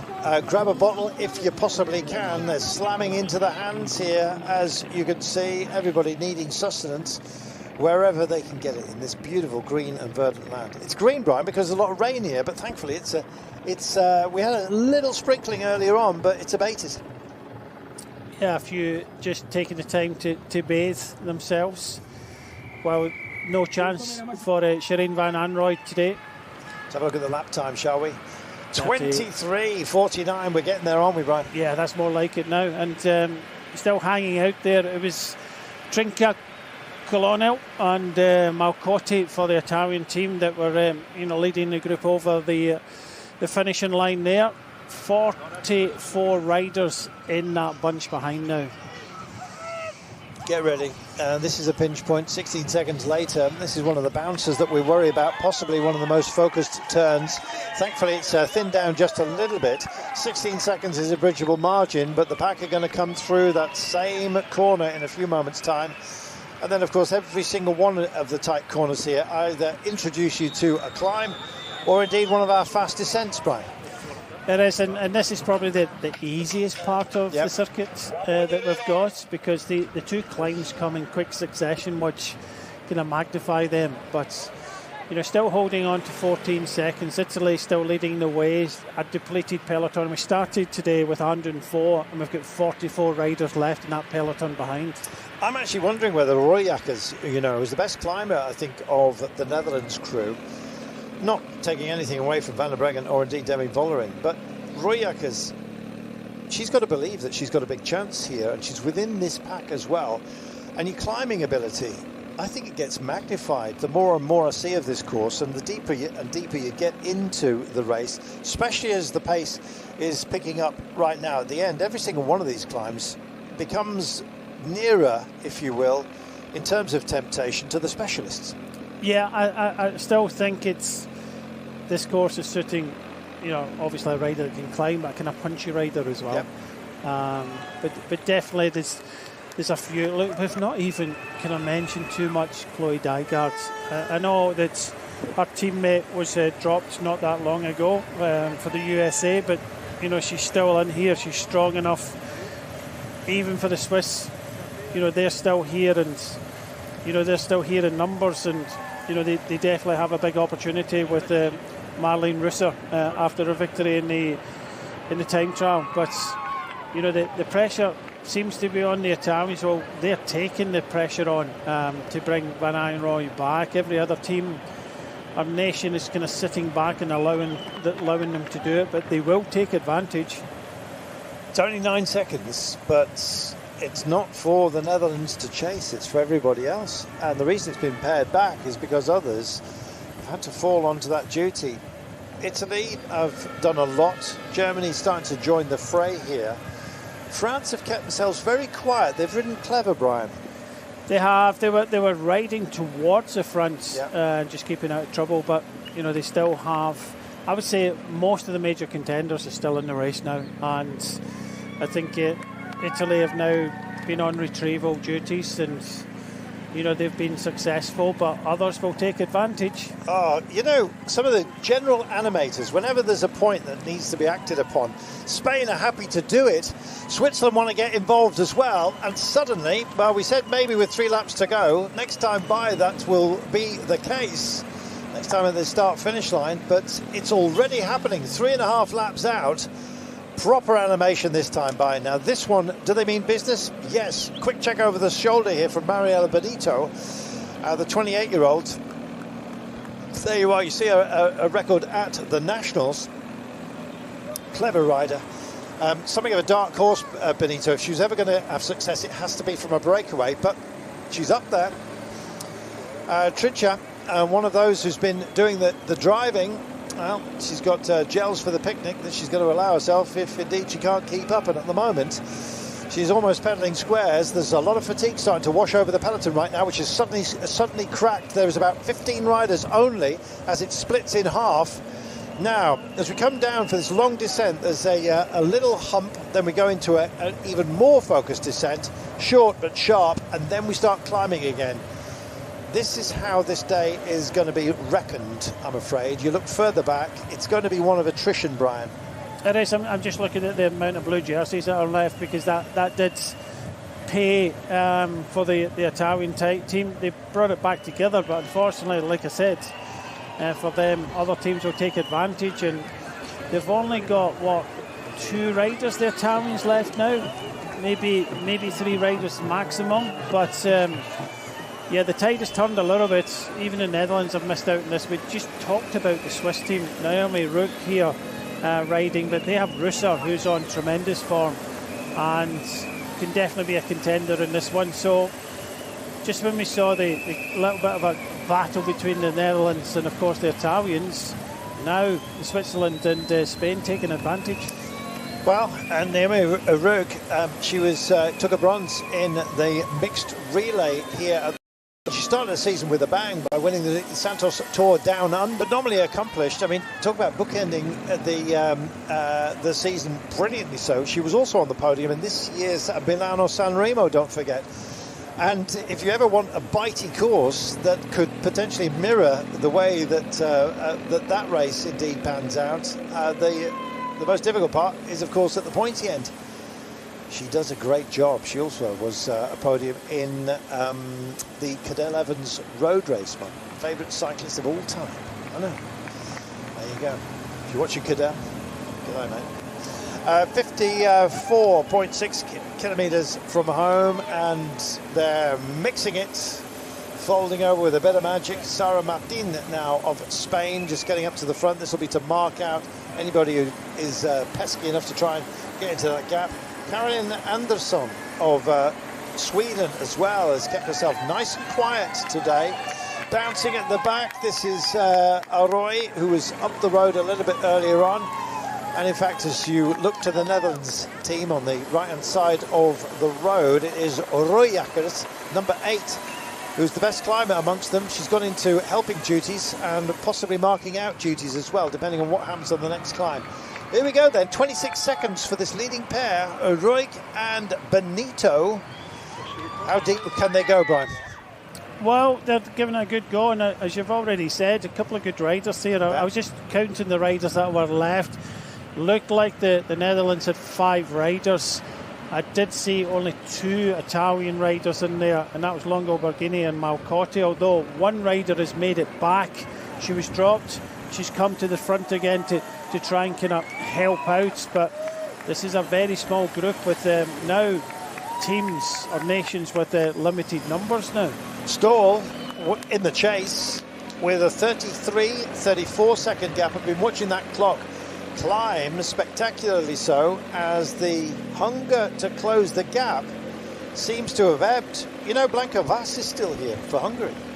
Yeah, there's a lot of good riders still in here. It's the French now have taken this on. I still believe that Pauline Prevot is the favourite for this race. They still have numbers, just like the orange jerseys of the Netherlands. But I think this next climb, the climb after the golf course here, could be quite significant.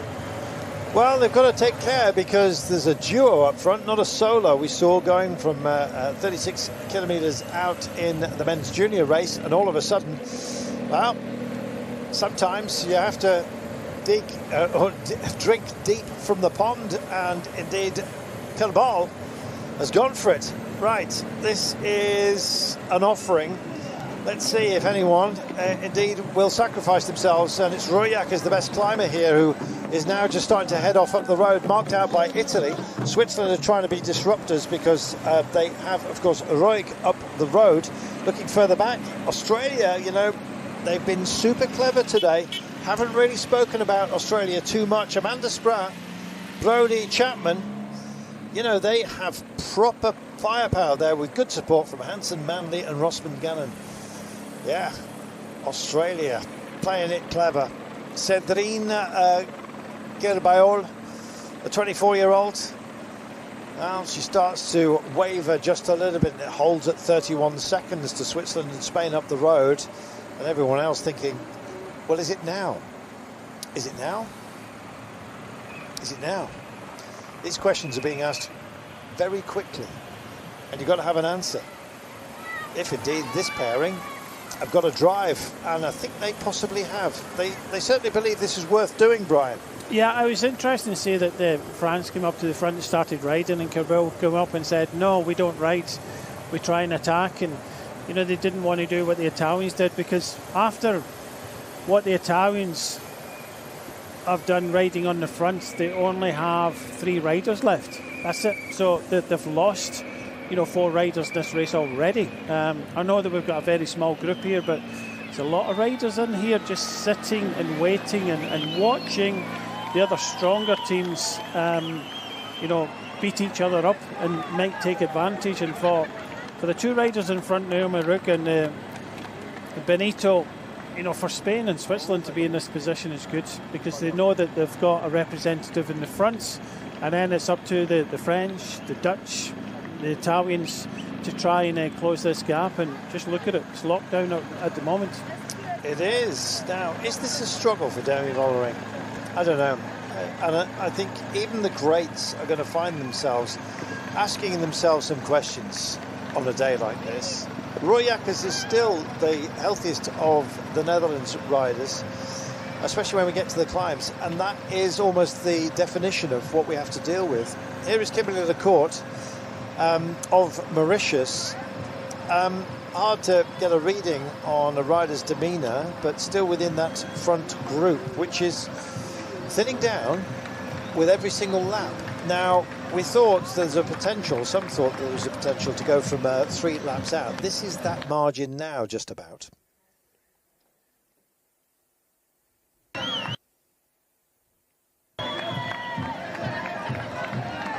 It's a tough day. It was never designed to be easy, the World Championships, but this one has been one of the hardest. Yeah, I think it was already up there and was always going to be the hardest. I think the question is now, and the 42 seconds, I don't think this is the winning move, but there is certainly a little bit of concern. And the French were the first to react, and you can see Kerbeau come up and said, no, we don't ride, we try and, you know, attack. We don't want to do what the Italians did. Fisher Black is straight on this one, and you know, he's just starting to see her for the first time in the black there for New Zealand. So there's still a sizable group here. The Dutch, well, they've not reacted too much at the moment. They were on the front group when Van Anrooy was in front, but now it's up to the French, and they've now committed a rider towards the front now. It is just coming up to 30 seconds. In fact, it's going the other way, 28 down from that march, and here we are. Well, I said that sometimes you've got to factor in when you can go for it, and Femke de Vries now, I think this is possibly the end of her contribution. We'll see if she manages to regather herself. Some decent riders are being found out. No shame in it because of the toughness of the day and the course. It's very interesting to see who's struggling, Brian. Yeah, it is, and De Vries had been doing a little bit of, you know, attacking before in the last few laps. That looked like a lack of cohesion, and some words have been exchanged. Fisher Black has said, I'm out of here. I'm going to go and try and join the party up front, and if others come and join me, they can light a few candles. Yeah, Naim Fisher Black, very good rider, yeah. The Kiwi rider. They've got 2 riders here, and I'm just a little bit surprised that the Dutch team here, they do have numbers. The French trying to come across to this one. I thought Naim Fisher Black would probably wait a little bit longer and then trying to do it, but you know, you have to be in the race to have that feeling, and seeing Switzerland and Spain going down the road, and then they kind of staring out between the French, you know, the Italians, and of course the Dutch riders. You try and take advantage, but yeah, definitely heating up. 50 kilometres to go, and 2 riders in front, only at 23 seconds though. Big close downs, another of these pesky corners. A little bit of dampness here as well. Looks like we've had a shower through just on this part of the course, and time for this pair to kind of bury the hatchet, really, because they're clearly not working at their most effective. Mario Benito asking a couple of questions of Roig a few moments ago. Maybe Roig is not using the excuse of not being the battle plan. Marlene Reusser is indeed the Swiss choice, but Elise Chabet as well, I think, possible for a top 10. Reusser is the time trialist as part of this group as well. In fact, I haven't seen her for a while, so I'm assuming that Chabet is the excuse that Roig is using not to dig as deep as she possibly can. In fact, Lechty is here as well. Lechty. Yeah. Gosh, plenty of options for Switzerland, I've got to say. And in fact, that's a nation that's remained a little bit quiet so far. 22 seconds Holding station out front, it was up to 40 seconds, not quite there just yet. Meanwhile, we look down at this group of riders and we start to ponder. Kaluri here for Switzerland as well. They're strongly represented, albeit disparate and sort of spread around this front group. And Australia now taking on the drive. Yeah, I'm not too sure if it's a drive or not. It's kind of bunched up at the back here. Just maybe not. Still numbers here of the Dutch, and I think it's up to them, possibly in the French as well, who seem to have numbers. But yeah, let's see how this develops. But definitely, Naomi Rook and Benito doing a good job at the front, just kind of hanging out there. But I think this race definitely not over for the moment anyway. 48 kilometres to go. When we come up to the finishing line, there'll be 3 laps to go, and I think that's when we'll start to see, the real battle commence. One of the highest speed parts of our circuit. You're looking at it right now. The average pace has picked up. We'll get a new definitive as to how quick this lap was in a short while. Barriers waiting to welcome you. Deliberately going wide there was Benito to force Rug to come through and do some work. Clearly an argument about work rate within the pairing up front. Always difficult when there's 2 of you, Brian. There's always going to be somebody who's stronger and somebody with an excuse. And fatigue, tiredness comes into play as well. Exactly.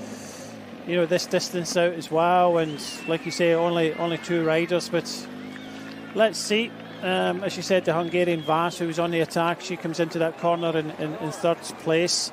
But this will be testing now, because I think we may see a reaction on this cobbled climb this time. Well, Loretta Hansen is there for Australia, and Amanda Spratt likewise.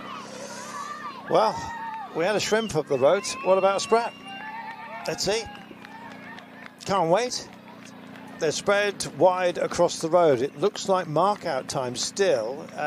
Given what Spain have done so many times, they do it on the track as well, I've got to say.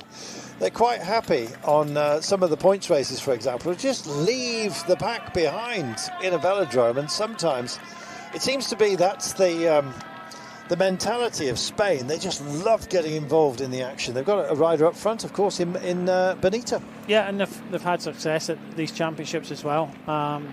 With that battle plan, yeah. Well, you can see the Swiss in the left-hand side. Well, they're quite happy with this situation. They're happy that Ruig is in front. The Italians, well, they have been doing a lot of riding. Now that they've depleted in numbers, the Germans are up towards the front. I really expected to see something a little bit more from the Dutch riders. They might be waiting until a little bit kind of further up. It's locked down for the moment, but it's only 30 seconds. What about Germany? Lina Lippert, 4th on 2 occasions. Niedermeyer as well went strongly in Glasgow, and Koch, well, she was part of, I think, breakaway plans for Germany at the beginning of this one, but hasn't had an opportunity yet. It might yet still reveal itself. Just looking at the chains getting very animated here, courtesy of the uneven surface. We've seen chains thrown, haven't we? Yeah, a couple of times, but different contrasting styles there, with Benito pedalling with a higher cadence and Naomi Roig going with a little bit more of a kind of powerful display up this cobbled climb.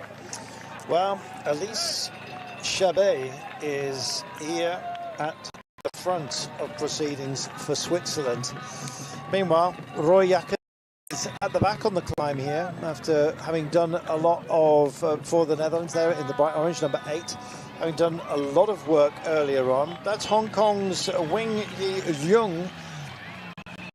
Brilliant work by the Hong Kong rider to be this race, still part of the front group. Yeah, just going to hang on the back. Something had to change here, and I thought it would be maybe the Netherlands, but it's now the French. So we've seen the previous laps had been kind of dominated by the Italians. They missed out, and Van Anrooy had to chase her down, and now with Switzerland and Spain in front, it's now the team of France that have decided that they want to take this race on. They do have numbers in this group, but the Italians fell foul and have only got 3 at the moment in this kind of chase group. But yeah, you can see the contrast in style here between Benito and Roig. Roig powering our way up this climb. Well, Benito a little bit more upright. Roig means business here. No love lost between the pair of them. And look at all of the motorcycles actually trapped within the gap here. That's 27 seconds. They'll have to clear that, and they will do in a short while. They just round and give themselves a sight of the Flamme Rouge, and storm clouds up ahead. We've got sunshine where we are, rain in the region. And here comes the peloton with the peloton wrap from the finish line.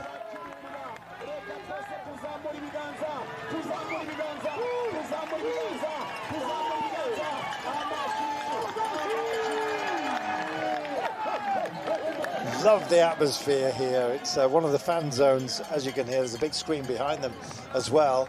There's the Flamme Rouge, a little bit of respite, and they have to pick it up and start digging in once again. And they just come up over that lovely sort of roller coaster series of humps just around about the Flamme Rouge, which introduces to a sequence of little dishes which they have to deal with into and back out of them. 25 seconds is the gap now, with just over 45 kilometres from home. Brian, we're at the magic 3 laps to go mark. Yeah, I still think it'll be another lap before we see the real contenders start to kind of feature towards the front, but it's definitely kind of warming up a lot. Brodie Chapman, come on, get back in. Gosh, it's a tough game this we play, Brian. Yeah, if you're getting distance now, it's going to be very difficult to get back to the front of the race, because the race is definitely on. The chase down for these 2 riders here. You can clearly see that Roig is the stronger rider at the front. The peloton are coming. You know, they're closing this gap behind. Of course, the Swiss are happy with the situation, and you know, they're trying to kind of block things down at the back. But yeah, we're coming across the line. 3 laps to go. It's starting to hot up. Certainly is. 3 hours and 23 minutes in the saddle, and we still have the none too small matter of 45 kilometres to go. We've got about an hour and a half of racing left, and they better start working together. Somebody's going to get worked over, and guess who's dead centre of the road? Absolutely remarkable. Ziegert has ridden so cleverly today. She's paced herself brilliantly. She spoke to us at the beginning of the day and said that that's precisely what you have to do, especially if you're on your own. Well, she's got company now in Ashley Moolman from South Africa, the veteran, 38 years of age, so it's a green front to the chase at the moment. Ashley Moolman, top 20 on every single occasion she's taken part in the Worlds, and that's been numerous. 38 years of age now. How many Worlds has she done, Brian? It's a lot. 15. Wow. What experience is that? Yeah, no, incredible. Just looking to see there's now 34 riders in this main peloton now, and still a lot of riders that we haven't kind of really mentioned, just sitting there patiently waiting for this race to unfold. But just looking down the line there, we've got Ashley Millman, Ziegert, Marcus, Kaluri, Valeris, Koch, Van Anrooy, Van der Breggen, Labus, Spratt, Nieuwen, Domo, Ferran, Prevot, Garcia, Niedermayer, Dijgaard, Longo, Barghini, Malcotti, Vollering, Lippert, Chavet, Russo. They're all the major contenders are still in this main group.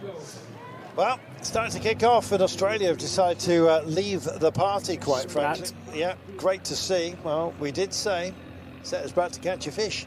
Maybe she could land the big one. Let's wait and see. Nieuwe Doma as well, kind of lurking at the front, waiting to go. And here go the markouts. This wouldn't surprise me if it's Ruijacers. Let's see in a few moments' time. She was just hanging off the back. I think, in fact, I'm looking bottom of your screen. I think Ruijacers has just taken a toot on a bottle. So the Netherlands still very much all together. But Amanda Spratt on the attack. This is great to see. Couple of podiums in the Worlds, 2018, 2019 as well, so there's been a bit of a gap. Veteran status now, 36 years of age, but sometimes a circuit such as this, wisdom counts for a big percentage of your potential success. I tell you what, this stage, this part of the circuit, I've seen it in a couple of the races already. It's quite a good position of the course to go on the attack. Of course, most people, and I've said it a couple of times today, that this is probably the easiest part of the course. But everybody's thinking, right, this is time where I can relax a little bit. And sometimes that's a good time to go on the attack and try and gain a little bit of time. And this is what Amanda Spratt's trying to do here. Do you know the great Terry Reimer, who was an endurance motorcyclist, won the Bol d'Or 7 times? Phenomenal. I once said to him, how do you just keep winning? And he said, by making the easy bits hard.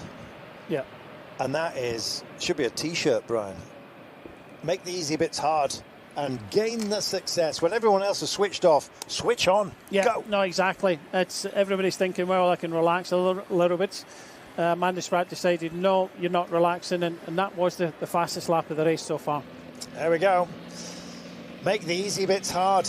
And Spratt has done exactly that and has demanded answers from those to whom she has asked the question. And at the moment, it's France that's responding. Switzerland, you know, very effective. Still look strong. They've been there when it's mattered, but haven't emptied themselves. And I think that is a very, very strong way to be. Just looking further back here, and Ferrand Prévot, there she is, number 25, with possibly the neatest look to her as well. Looks unhurried, Brian, unhassled.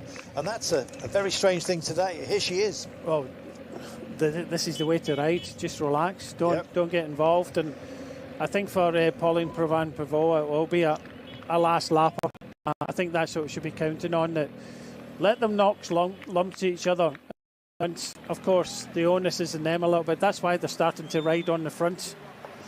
Well, she had a long chat there with Juliette Labousse, who is a great climber. So she will be essentially the climbing guard for Pauline Ferrand Prévot. So whatever their plan is, you can see that it's going to be a Labousse leading in Ferrand Prévot, you can be sure of. Kerbayol, who's a great time trialist, as you well know, will also be somebody who will set the pace before Labousse goes on the climb, possibly the final time of asking, as Brian said. And then Ferrand Prévot winning. Is that what your crystal ball is telling you, Brian? Well, it does look as if patience is going to be a virtue in this one, but it really depends on what unfolds in front. And I think France have got enough riders here, and I do believe that winning move could come, in the run up towards the finishing line. It could be a late one, but it really depends on these riders. Marlene Russe here, very strong time trialist, as we already know, already a gold medalist here at the championships.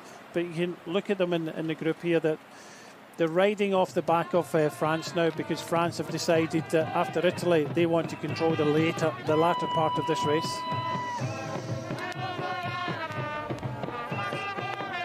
Look at the pace down here. Now then, you're looking at the leads of the race. They have a 32-second margin, and they're still making a good fist of this. We're just getting into the range of being able to do something on your own. And guess what? Vas is going again. Well, she asked the questions, and the Germans respond after saying, Vas? Vas? Yes.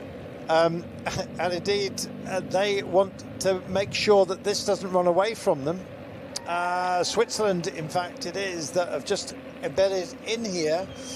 They've got Rug up the road, but why not latch on and indeed let Vas do a little bit of work? You've got an excuse as well, not potentially to fully engage. Let's see. Spratt has been taken by the peloton, and meanwhile, Chase is back on up front. Still they wait back here, and some nerves as well. Every time you see two riders go up the road, especially with that strength and determination, Brian, you've got to be asking yourself, what on earth's going on? How do we deal with this? And look at the questions. They're already talking within the Netherlands team. That was Vollering talking to Royakkers. Again, just as Labousse was being spoken to by Ferrand Prévot, Labousse being the climber, Royakkers being spoken to here by Vollering. I think it's the same conversation. When do we go? You lead me out. Here we go. Look at that corner here. Vass sails in. Lichty stays with it. The pair of them are fully committed. This is Blanca Vass thinking, all right, I went earlier. I know what this course is like. I know that I've got something on board. She took a stage of the Tour de France, don't forget. That was in 2024 and 23, I beg your pardon. It was the Cesare stage. And if you have a look at that and the profile of it, it was pretty much the same as today. Lumpy quick day. That's exactly what we've got. And Blanca Vass will be thinking, can I? Should I? Will I? Which took a stage on the Giro, of course, a Tour de Swiss Women as well, the Romandie. 6 times a road race champion in Hungary. No other rider made the trip. She says, I want to go. And right now, she is going for it. She wants to get over to this pair, and that's fantastic. They've already found that chase with Vass. What, 14, 15 seconds on the peloton? This is brilliant. So, it's getting as animated as we'd hoped, Brian. Yeah, it definitely is. You know, we still have, you know, quite a few numbers of quite a few of the kind of stronger nations. I think we've got 5, Marcus Ruijacus, Androy van der Breggen and Vollering of the Dutch team still left here. Well, the temptation is too much and France just can't bear it any longer. They need somebody to mark out, and this draws a response from the Netherlands. Of course it does. Won't be surprised if that's Ruijacus herself, but I think she's too valuable. This is likely to be, could it be Van der Breggen herself? This is Cobayol of France, who goes off up the road. She's the time trialist. This was the setup I was telling you about, so she's trying to engage in that role. So France's battle plan is already on the table. Who else is going to play their cards? Bit of a flick out of the elbow here, and Rug comes through with Benito. Just now will go solidly on her wheel. A cord has been settled between this pair. They now are going for it because we've got a bridgeable distance now. 38 kilometres from home. We saw it in the men's juniors. There's no reason why, indeed, those with a lot more experience can make it stick from here. Trouble is, the peloton itself also knows and has its own wisdom. Here's Vass in the chase with Lichty, getting no help from Lichty because Rug is up front, so 2 from Switzerland. There's the peloton behind. I think that is Ukraine with Kuskova that is within this group as well. It is.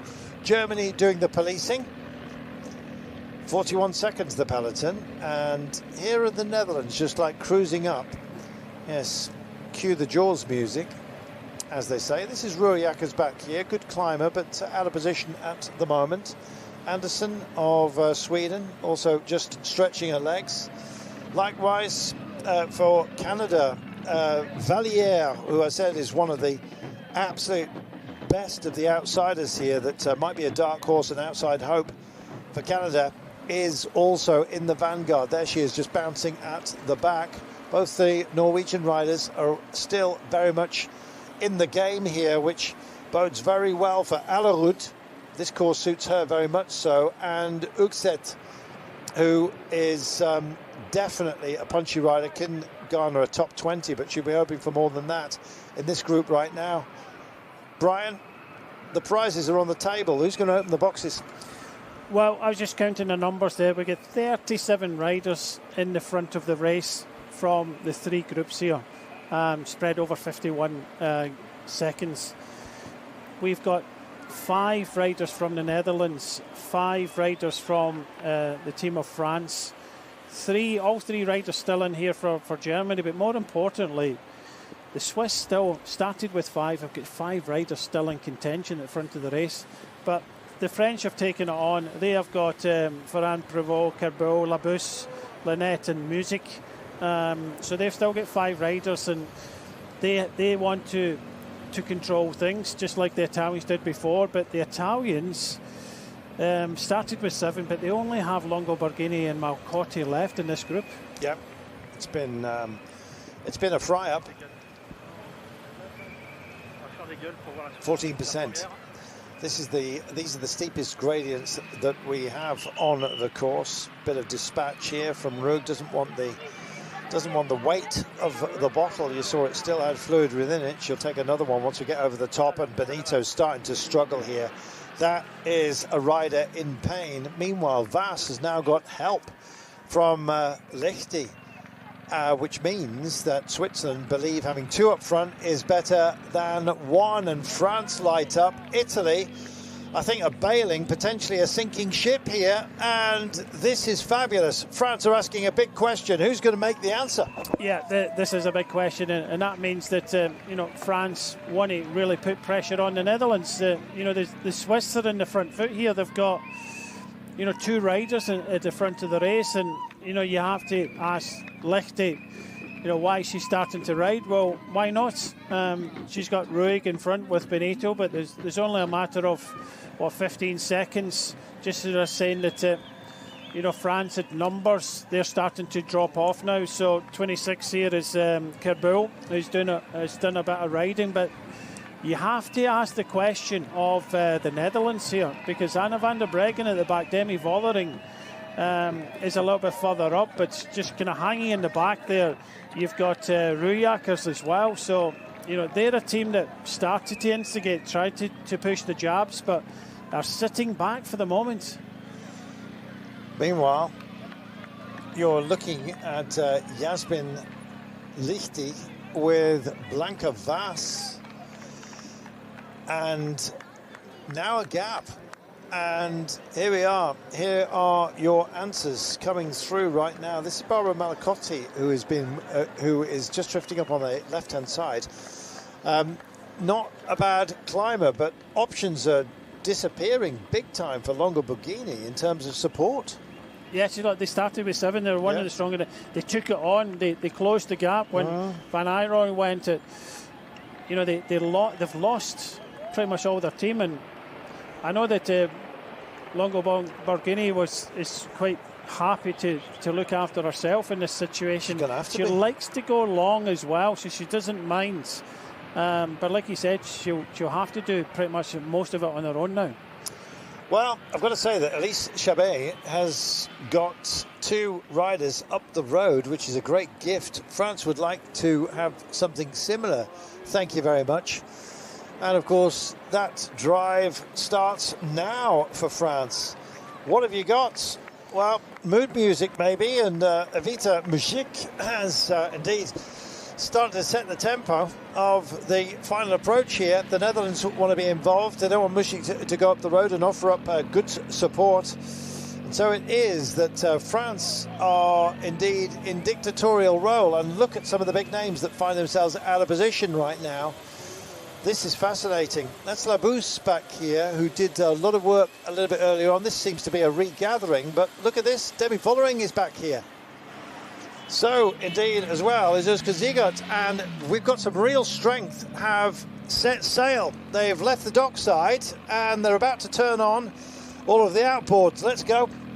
Yeah, it seems to be some of the kind of A-listers are looking at each other. Yep. Some of their teammates going down the road now. It doesn't look as if this kind of main group behind, they've just detached themselves around the front of the peloton, are really interested in kind of helping each other. So it's a very interesting and balanced part of the race today. I think Valier is part of that group for Canada. If that's the case, that is a very strong rider that could almost end up as a limpet mine within this flotilla. Switzerland have got another rider in this group. They had 5 riders at the start. They've got 1 in front with Ruig. They've got Lichty in the chasing group of 2, and now they've got another rider in here. I'm not sure if it's Chabet. If it is, they are in a very fine place. There is had to be a response. It's too strong up front. They didn't want this one to go away from them. And Ugstedt is there for Norway as well. She indeed decides to stamp on the pedals. Doesn't want to miss out. Everyone knows that this is the danger. It's deliverable from this distance. They all know it. And we're just coming up and around for that descent to the cobbles, and then take us up to the start-finish line of our laps. And look at this, Marcos Maliotti, Colori, Music, Garcia is part of this group as well. So Spain again, but Marcus up there. Fisher Black, Niedermeyer of Germany, and Valier of Canada. Wow, this is a fighting force, Brian. It's dangerous. It is, but just look at Marcus at the back there, the Dutch rider. She's not contributing I did think that, you know, this was maybe kind of running away from the Dutch a little bit. They weren't in control. Now we've got, 12 riders in front with Marcus pretty much on their own. Not ideal for them, but I tell you what, for the Swiss, they're playing a blinder at the moment. Absolutely superb. That's Chabet who's just marking out that last move. Maybe she wants a tow rope over. Elise Chabet.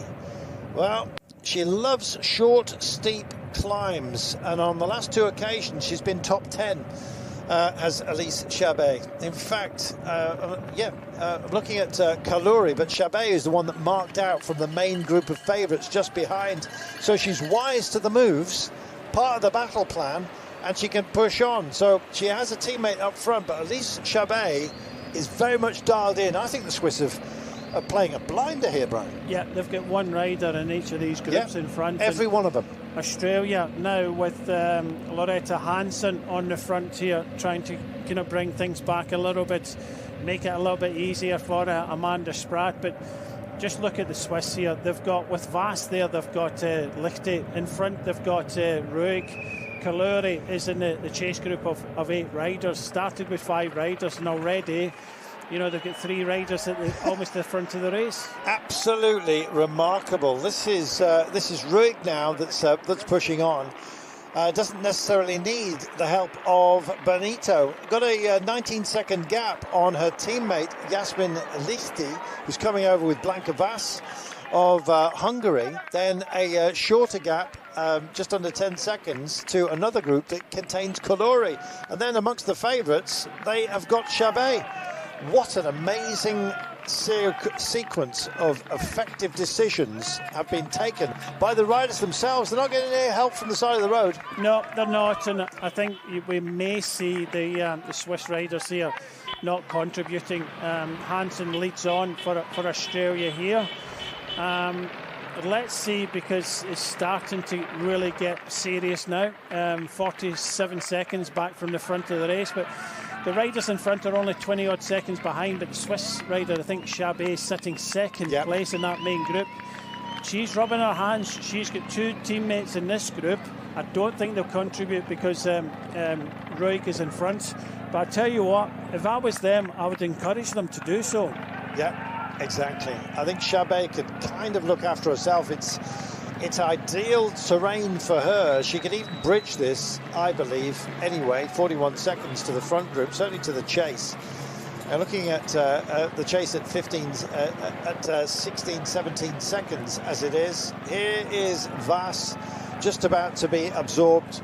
Chapeau to her. She's been one of the big animators of the day, you know. Yeah, just a little bit too early. You know, unfortunately for her, she did look strong today, but the 2 Swiss riders that were in front, it looked as if they're in trouble with that front group. Naeem Fisher-Black for New Zealand looking good at the front of the race as well.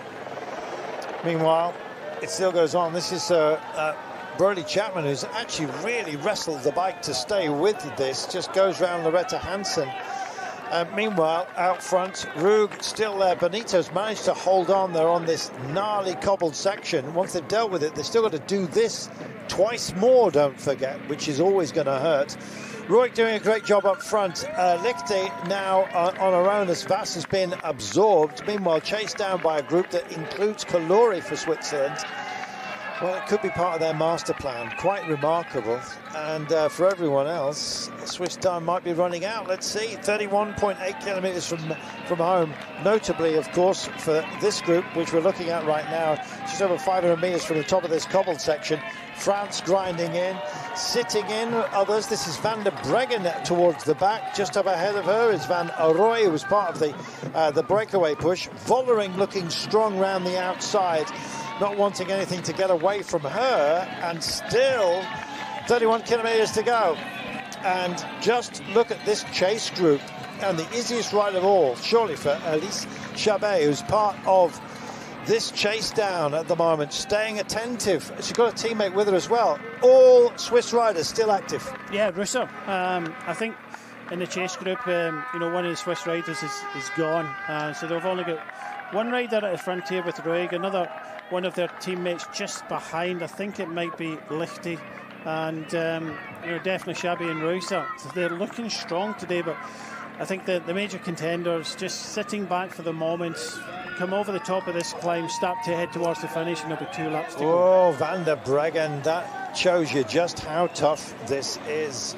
Van der Breggen, 2 times a world champion, and not this time by the looks of things.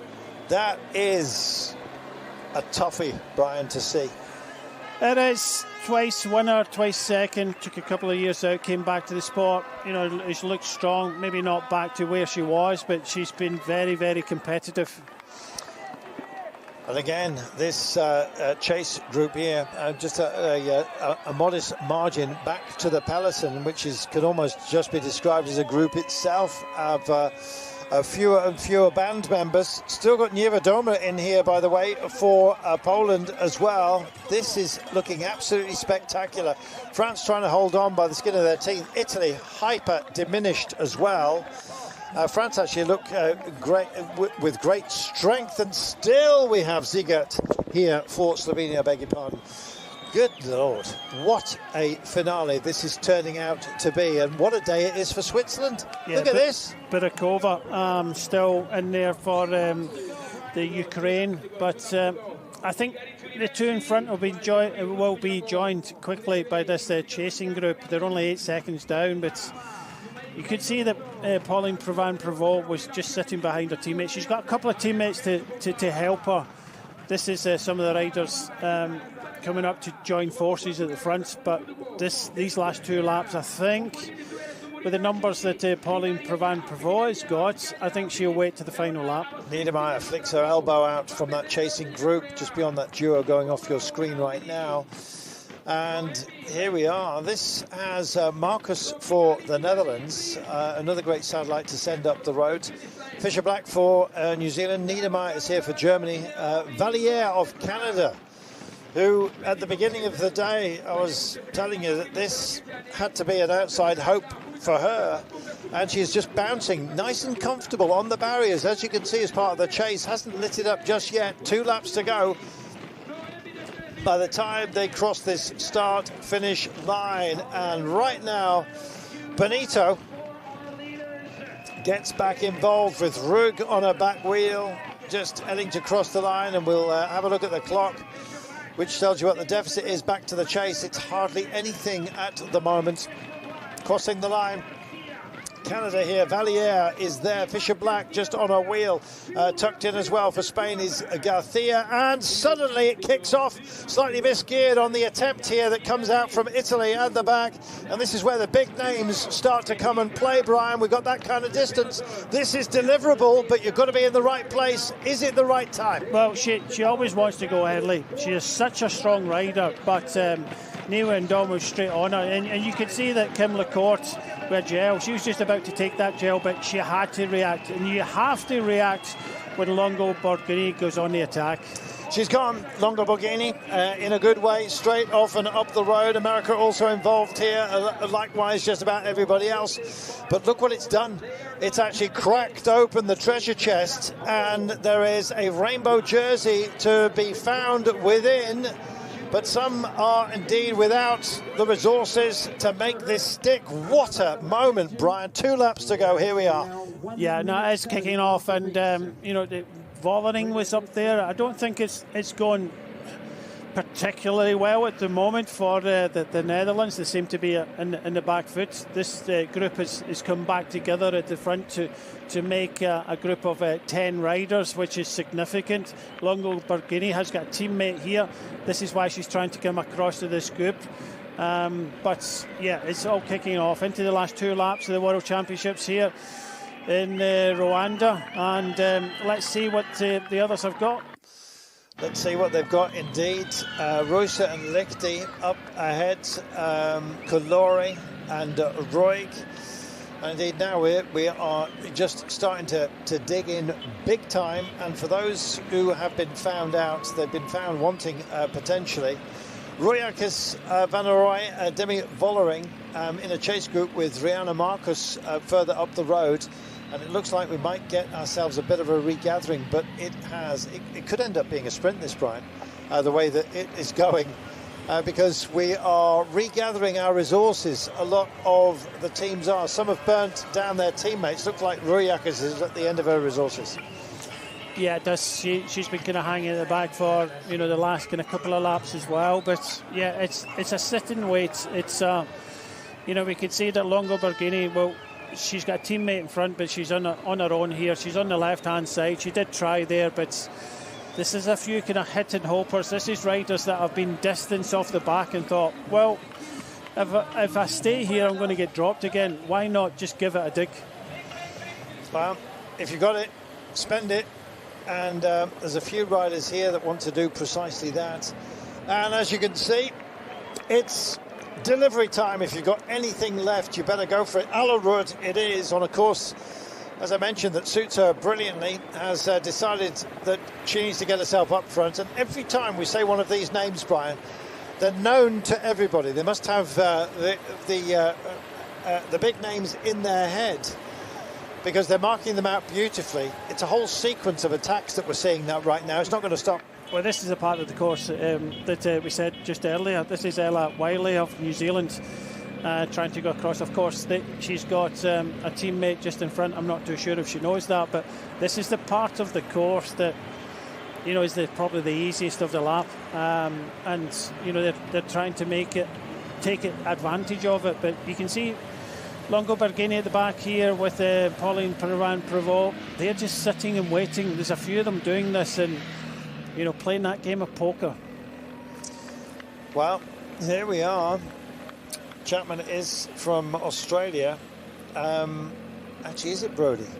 She looked like she was struggling earlier on. Well, clearly she's refound her inner strength, which is fantastic. Alarud is here for Norway. Mentioned how well the course suits her. It's taken a while for her to show her hand, but they are here with that familiar sort of custard helmet the Norwegians have as part of their kit these days. And we continue to look. This is Pauline Ferrand-Prévot of France as well. Norway would love to remind us of their greatness as well here. It is Brodie Chapman, you know. Yeah, she was actually distanced on the climb. She came back, and when you came back, a little bit of speed, just thought, you know, why not? Yeah. There's no point kind of just sitting back to get dropped again in the next climb. So, you know, she's going straight on the attack. She was joined by Ella Wiley and Alarud just come across for Norway. Well, time to dig in. It's Prince Albert of Monaco, of course, starting to think about World Championships themselves. Prince Albert's been a ubiquitous part, of course, of cycling. Good to see him here. Meanwhile, Roig Kalori, too, from Switzerland, is part of this group. Spain also well represented out front. And it's swollen to 10 riders, this. We remind you that we have Valliere of Canada. She's kept herself very quiet. Now watch her on the climbs, Brian, as well. She looks smooth as silk. This is Monsieur Lapartillon, our glorious leader here for the UCI, surrounded by the dignitaries from Rwanda, of whom we thank. I never thought Bernardino was Rwandan. He's French.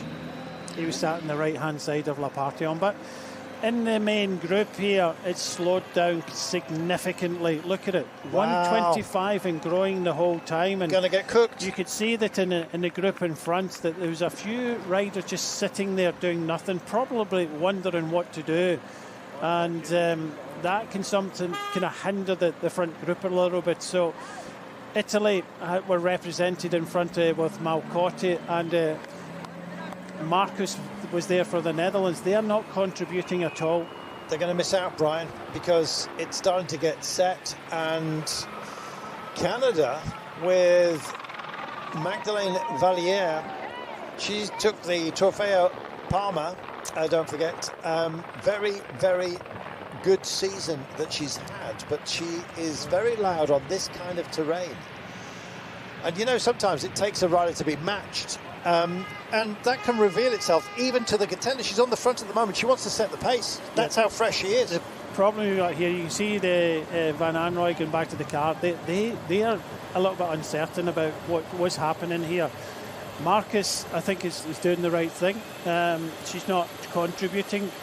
Neither is the Malcotti of the Italian team. So it's gone up to 1 minute 40 seconds already. Labus is another rider that doesn't know what to do. So there are a lot of riders in front, 10 riders in total, with another 40 seconds, 39 seconds. These are riders that were dropped the last time, trying to make amends there, but there's some strong riders in here. You mentioned Mavi Garcia. Well, she's got Benito for help as well. So and Naomi Rook, we've seen already put in a big effort. But even saying that, Carlton, with 10 riders, not all contributing, sitting and waiting and playing the teammate game, but 146, they've lost a considerable amount of time in quick succession here. Massive, and it's hard to find back because you're either climbing or descending, Brian. It's not like where they can almost TT over on the flat. There isn't any flat for them to do that.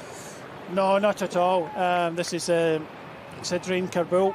She's been doing a lot of work in this race, and we're on to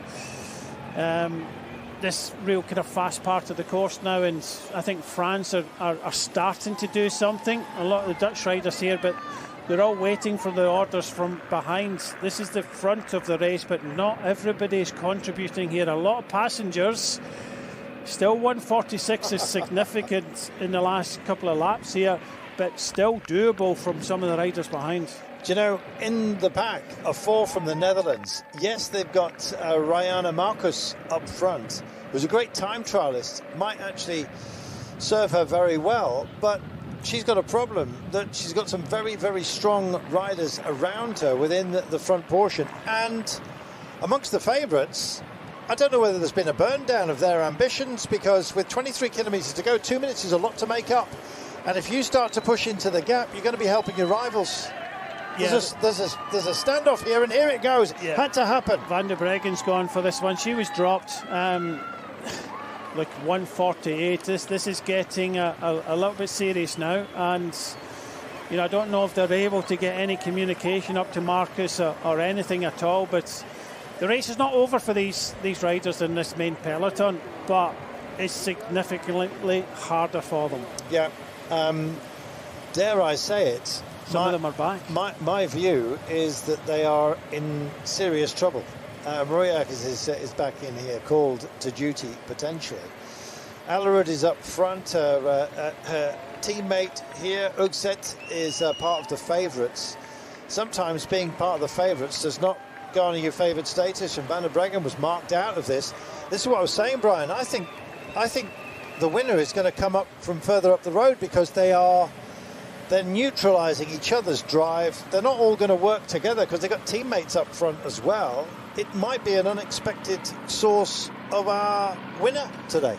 Yeah, it looks like Italy, France, Netherlands. I'm not contributing. No. Danger in the front is Naomi or Naim Fisher Black. She's got a teammate here, but these 3 riders were dropped the last time. But it looks as if Anna van der Breggen, the most experienced rider in this race, is now starting to ride at the front of the peloton to try and bring this gap down a little bit more manageable. Well, I think that can only be that she's working for Demi Vollering today, because if she's putting that kind of effort in, it's going to have a big cost. But look at the time gap, Brian, because this front group of 10, we're looking at the trio of chasers at the moment, which is Wiley of Australia, Alerud of Norway with the custard helmet, and indeed Brody Chapman as well here, the Kiwi. Meanwhile, further back down the road here, Wiley is the Kiwi, I beg your pardon. Chapman from Australia. You of course all know that. My mistake, apologies momentarily. Getting very excited about this front group, and actually starting to wonder what on earth can be offered up. I told you about Valliere. Here she is again, super fresh, and now starting to think about going on a long Ranger. What sort of credentials does she have at time trial? Not the greatest, but she knows how to ride a lumpy course, and this suits her brilliantly, and Canada might make a steal here.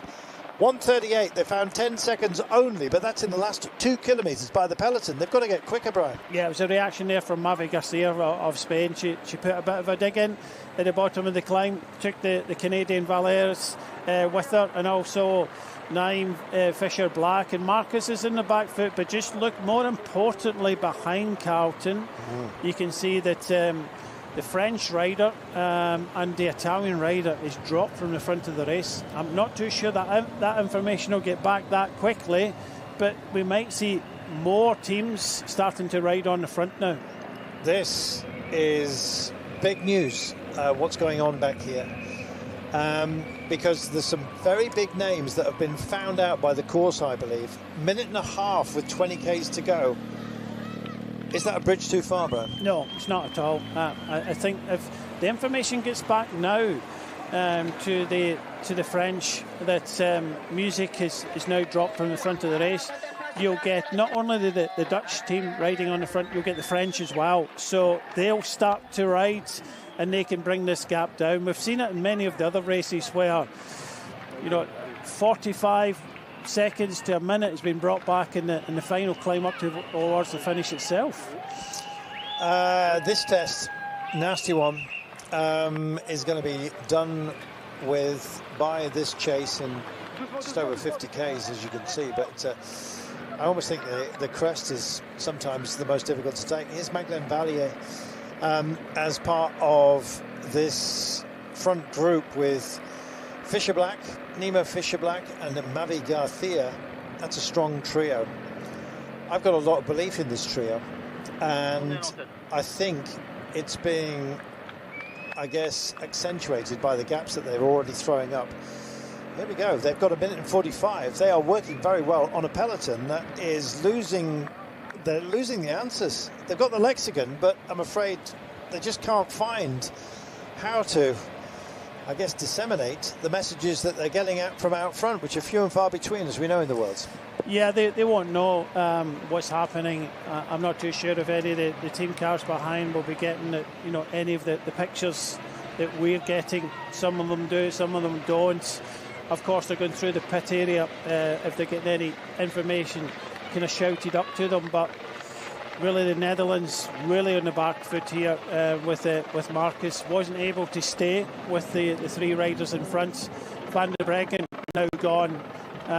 Kurt Bauer looks like it was now gone. So it's all about some of these riders and how many other teammates have they got left to retrieve this. Well, Reini Marcus is part of the chase, but look at it, it's a 12-second margin to these riders who are now working very well together. They're all thinking about a medal. They don't know what colour.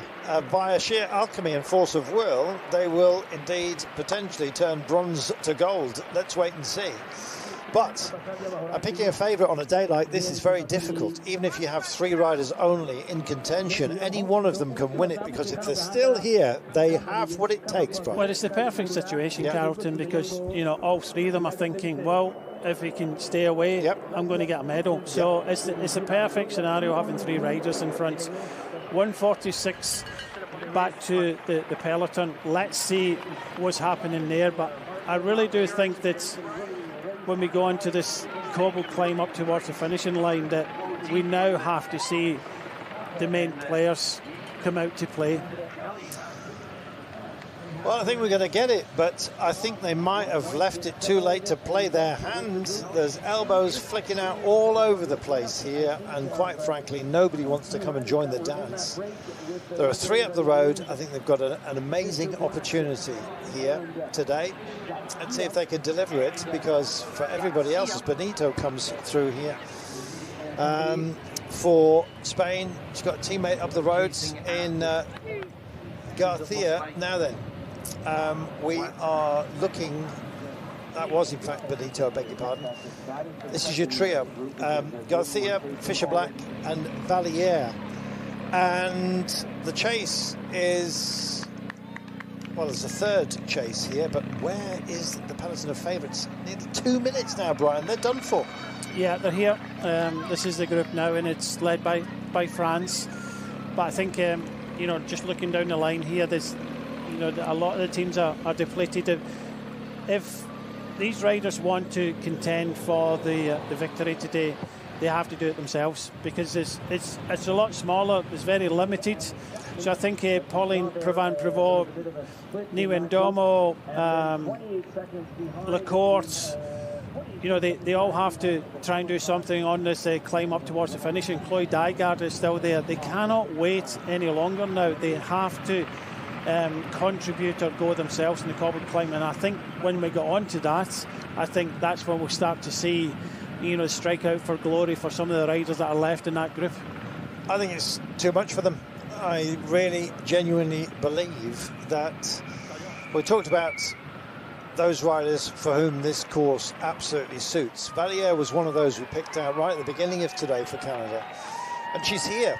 And we haven't mentioned her much throughout the day, but said keep an eye, and she's screened herself absolutely beautifully. And the same goes for all of the three riders that are here. I'd say Garcina's probably done the most work today of that leading trio. We'll see whether that's a deficit for her later on. Rainer Marcus would not have been the pick for the Netherlands today, but it looks like it's falling upon her shoulders, because peloton itself is not listed.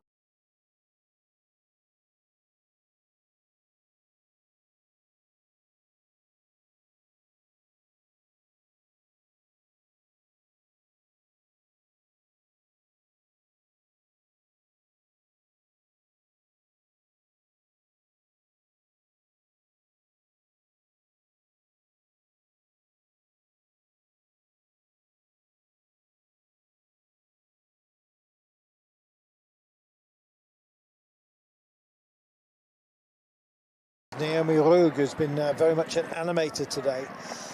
Meanwhile, this is the front group. It's only 6 seconds back to those that look like they're struggling. Now, who's got anything left amongst this front trio?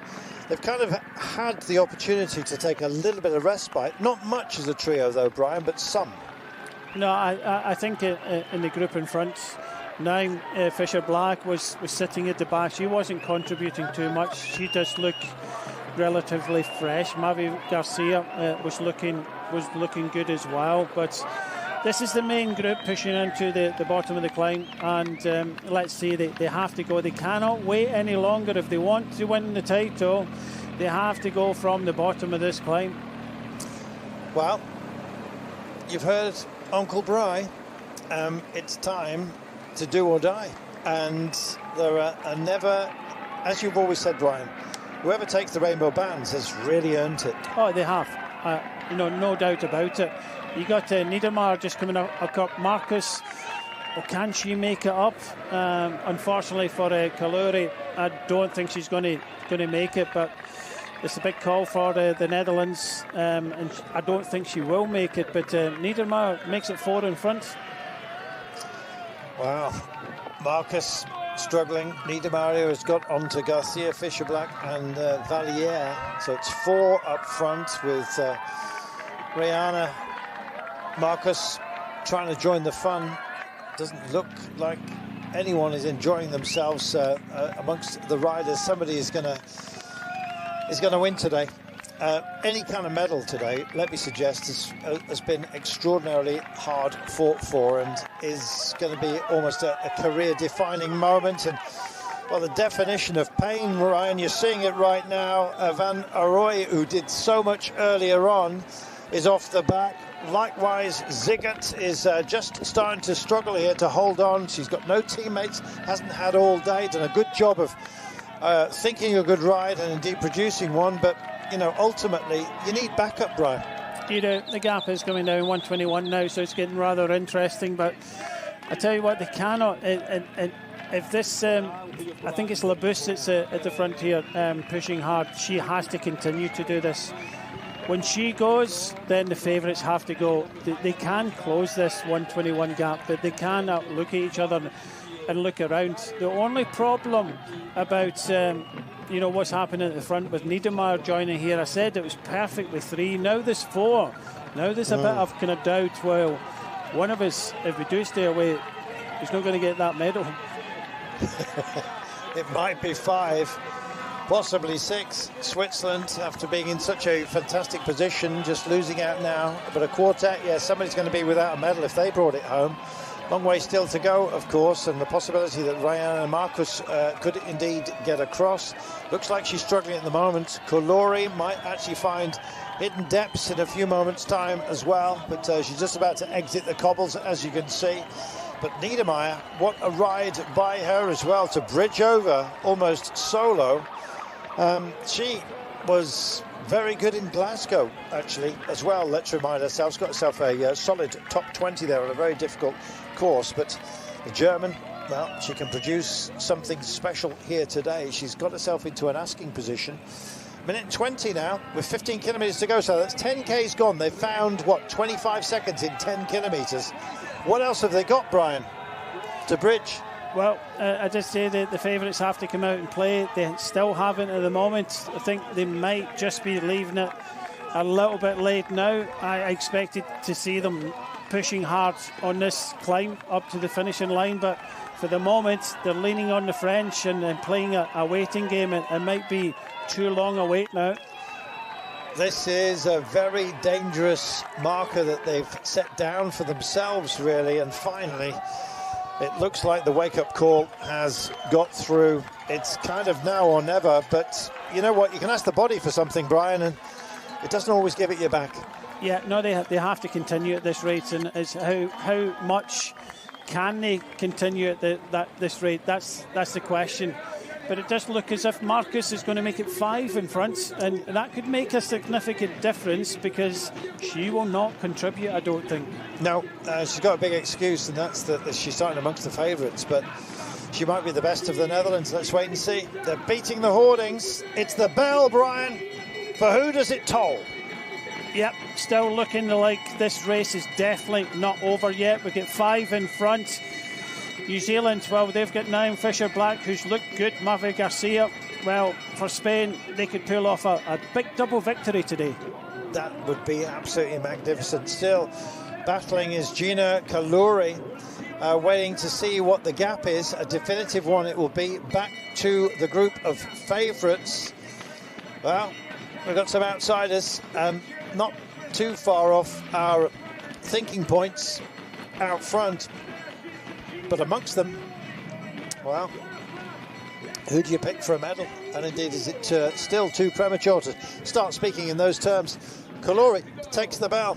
Meanwhile, just behind, they're starting to grind themselves into the gap, and here we go. Rosa. Had to be, somebody had to pick it up, and Italy now just starting to animate proceedings. They are now lit up, but is it all too late? Yeah, Russa's coming here for Switzerland. They have been in the front foot the whole time. Then Longo Borghini, Kim Lacourt, it's all happening, but Russa, what an engine she's got, and she's gone off in pursuit, and she's only 1 minute and 2 seconds down.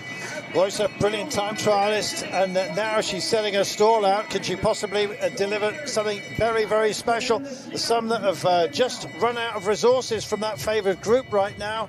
And I'm afraid that Ziggett looks to be one of those. Chloe Dygert alongside her just for the time being. Is it all too late? That's the big question, Brian. Yeah, well, for Rosa, well, it's up to these 5 riders. If they contribute all the way to the line, then one of them could be world champion. But if they start looking at each other and playing that kind of waiting game, Marcus, if she doesn't do any work, then that's the problem. But Rosa, well, she's coming with a vengeance, isn't she? Well, let's not forget that Roysa is indeed the time trial champion. I had the privilege of calling her home a couple of days ago. She was absolutely brilliant, was Marlon. Beat Anna van der Breggen, don't forget, and Demi Vollering. Both of those are now in her wake. And Roysa is setting the mood here, I think it's fair to say, amongst the favourites. But has she left it too late? That's the big question. The same question we've been asking of all the favourites, Brian. Yeah, but I can't understand, what's happening here with the Italians. Malcotti is sitting on Rosa, but then Borghini, she's coming back. She's been dropped already. Surely she looked behind and go, Longo Borghini needs my help. This is what they don't want. As soon as they start to hesitate, which they're doing at the moment, then every chance is gone. They're running out of time at the moment. I still believe that if they started to come out and play and ride like Rouser is doing at the moment, they would stand a chance, but not when they start marking each other out. Well, let's have a look, shall we?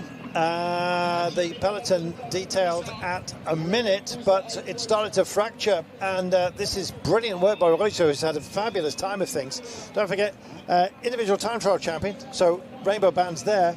She also had a dig at the mixed medals there as well, and right now, is she going to bid for glory? She's got a lot of very quality riders up ahead of her, unfortunately, but she's possibly got the best chance among Switzerland. Chabet, I think, is still part of this group. I'm looking through, can't quite see her at the moment. Meanwhile, it is still a good vanguard of 5 that I think are still capable of taking the day that are out front. Yeah, definitely. They're very capable, but look at Marcus. He's not doing anything. Whether that gets into the heads of the other riders, when you're in that situation, Carlton, you don't give 100%, and they still need to keep on giving 100%. Reuser has found herself in a difficult situation. She's getting on for a 46 seconds down, and she doesn't want to do everything herself. Malcotti is basically saying, no, I'm working for Longo Borghini. I don't think Longo Borghini is going to be today. 54 seconds. I mean, the old rule about 10 kilometres doesn't really count on this kind of distance, and the way that this day has been ridden, nobody is going for it. They have decided no, Brian. Yeah, the favourites are throwing it away now. Pauline Previn-Prevot at the back there. They're without teammates. They have to do it themselves. And by the looks of things, Last Saloon is on this golf climb. Look here, Reuser. She's catching Calori. Calori's going to give her a little bit of help if she can. This could be absolutely brilliant for Switzerland. Marlon Reuser, who did a fabulous job in the time trial, well, now she can TT it all the way. Nothing from Calori. Reuser comes straight through. Malcotti stays with her. Almost got a magic carpet ride, you might say, but I don't think Malcotti has got the punch a little bit later on. She might have. She should get up the climbs better, but Reuser can take on those climbs. Super powerful athlete. Brilliant. And look at the chase that's coming up from behind here, Brian. I think that looks like Kim Lacourt is coming across here, and what a victory that would be. The first African world champion. But yeah, it's all hands to the pump now. The French are come back, and they were dropped. They've now come back and trying to help out Pauline Previn-Prevot, but this is getting too close for comfort now. Here goes Prevot. Now, we saw the long conversation that she had with Labousse. That's the tee-up, and here goes Pauline Previn-Prevot. 11 kilometres, got a bridge 44 seconds. That's a tough ask. It depends who's on your wheel. And slotting in straight onto our wheel from Poland, Niewiadoma, who does not want to miss out on an opportunity. And there she is, rock solid, but rock and roll, you might say. Who have they got for company? That's the big question. And once again, Switzerland very much involved. Absolutely phenomenal ride as well. And it's Rug. Once more, has actually found herself in a place where she might well indeed start to feature. Longo Borghini, also now part of this big chase quartet, but will they share the duty, Brian? Yeah, well, Longo Borghini, this is what they have to do. Niewiadoma, Pauline Previn-Prevot, and Vollering has made it across here now. I was wondering where she was. They have to commit. Any hesitation, it's gone. But just looking at the gap, if that's 36 seconds to Reuser, she looks super strong here. Calori, well, he couldn't even get on the wheel of this flying Swiss. Alerud is in here. Labousse wants to come up and help yet again. Maybe help herself to a medal. But I'm afraid this is going to be potentially too much. Let's have a look. We're looking at the lead. We've got the 10K to go marker. They just passed by that. 5 riders here, and Reine Marcus may well have a brilliant opportunity here. She's got a super card to play, which is her joker is essentially that she's working for Demi Vollering, who's coming up right now. Look, I'm really interested. We can't see them yet. I think it's Kim Lacourt coming across the Reuser here. If she can get across, there's another couple of riders with her. This is what, 32 seconds. Reuser is really eating into this gap. She went through the finishing line just over a minute now, down, but look at Kim Lacourt is coming. Wow, now then, we have one heck of a finale here. What a way to draw this, indeed, women's elite competition to a close. We'll have the men's elite race for you tomorrow, we remind you. But 9.4 kilometres from home, And have they left it too late, Brian? That's the question, the eternal one. I think the peloton have now. They haven't. They've kind of looked at each other. The French on retrieval now. I just thought that when Pauline Provence went there and Longo Borghini came across and Nieuwendomme, there could have been a fighting force, and then Vollering came across, and then all of a sudden it's been left up to Labus, I think it is, for France. You cannot leave it up to your team. You have to do it yourself if you want to get back to the race. But 29 seconds now, 28 and counting. We're coming up to this penultimate climb, and it'll be really interesting if Rauser for Switzerland has been joined by Kim Lecourt. I think there we are. Here's your chase as detail. We've got the lead. Reuser is there. Lecourt detailed with her. So this now gets to be absolutely fascinating. Kimberly Lecourt, we remind you, is from Mauritius. Liège-Bastogne-Liège took a stage on the Tour de France as well. She's got to dig as deep as she's ever done. She finds herself just tucked in, but right now, out front, can they possibly catch them? I think the quintet might well have enough strength within their number. We still don't know what Marcus has got, actually, from that front group. 27 seconds now, Carlton. They've taken back quite a lot of time, 30-odd seconds. Rauser is really dialed into this. Shabby is with her as well. She will contribute. Kim Lecourt knows that she needs to get up to the group in front. This is coming really, really down to the wire now. 8 kilometres to go, 26 seconds. For this team, however, the group here with France at the front here, it could be a little bit too late for them. Well, we thought that Switzerland may well have just missed time themselves, but Reuser suddenly steps it up. She drives in, and she's got Chabet. Chabet's specialism is short, sharp climbs. Guess what we've got to deal with? And look at this. Even the front group now is starting to think about it. And this is because Marcus won't work. And they don't like this one little bit. And they're going to see that gap start to dissipate. They're going to allow back in Malcotti, Chabet, Reuser, and Kimberly Lecourt. Kimberly Lecourt, all the gifts may well come to her. This is madness, but they haven't got anything left. Come on, let's work together, says Garcia, and nobody wants to respond. Meanwhile, they're all sitting on Reuser at the moment, but Chabet at the back of this quartet is the favourite right now to take the title. 7.4 kilometres. We've got a chase. We've got an uninterested front group here that are starting to lose heart, essentially. They've got to re-find it, and it comes down to Valliere, the Canadian, to reignite the pace here. She doesn't want to put too much in because she'll just guide others to the title. 5 they've got there. Niedermeyer, Valliere is on the front here. Fisher Black in the vanguard as well. Garcia and Marcus.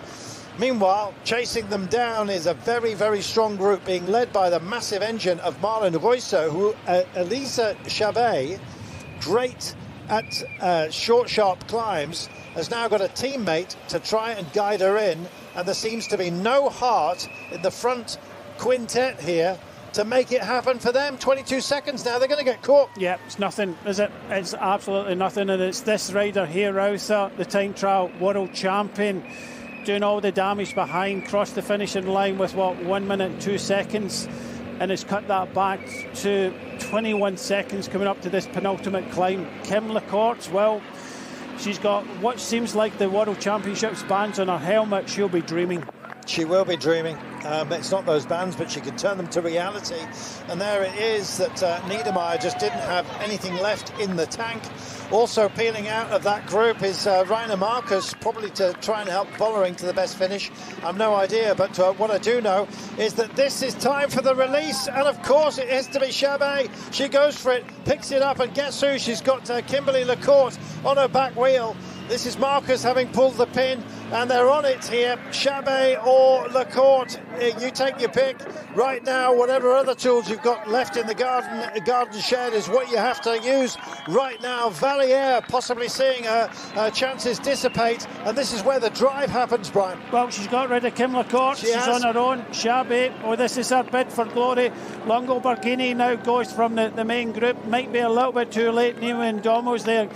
Pauline Prevot and Vollering starting to grimace. I think this is a little bit too late for these riders, but can Shabby make it to the front before the top of this climb? Yes, she can. She's been top 10 on the last 2 occasions. Will she? We're going to find out. That is the big one. This is Valier back here, along with Fisher Black and Garcia. But let's see how this one pans out, shall we? That was the chase at 20 seconds. This indeed is the third chase group right now that are seeing everything just dissipate. The Chabet blown up. Let's wait and see. We are waiting to see the delivery here. 6.1 kilometres to go, Brian. So close. Yeah, it's so close. It really now depends on these 3 riders here. Will they ride? Will they help each other? Vollering has gone now, so we got Pauline Prevot, the Tour de France champion, Longo Borghini and Niwi and Domo Finney coming across the top of the climb. Just looking over the top now, we've got 3, so we're back to 3, which is a better number than 5 because they can't meddle if they ride with each other. But where is Shabby? It says 21 seconds. No, goodness me, Brian. This is a fascinating game we play, and quite frankly, just as you think that everything is written off, others come back and play the game. Absolutely remarkable. They do. Good effort there from Kim Lecourt there, but it's not going to be today. Whether she can kind of hang on and get something out of the day, we'll have to wait and see. Vollering is coming back. We're going over the top of the climb. Now Longo Borghini's got our teammate to help out Marcotti, but I'm just thinking it's a little bit too late with 5.4 to go. It looks as if the trio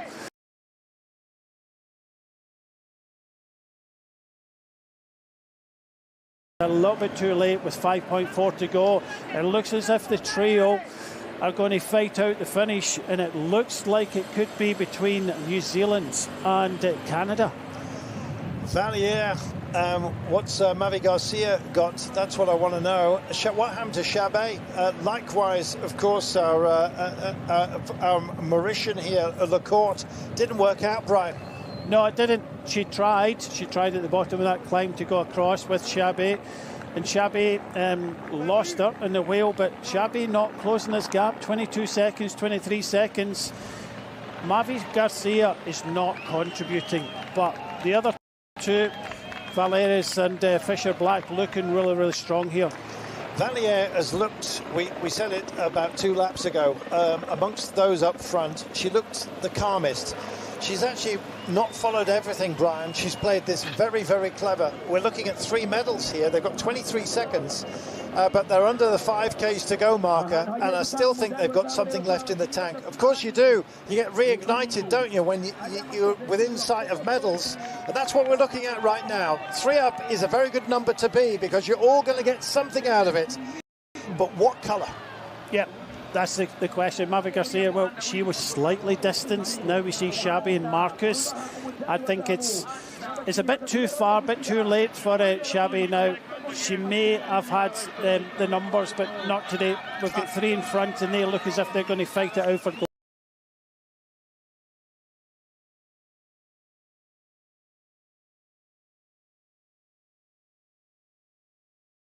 glory. 47 seconds back to the main contenders at the start of the day.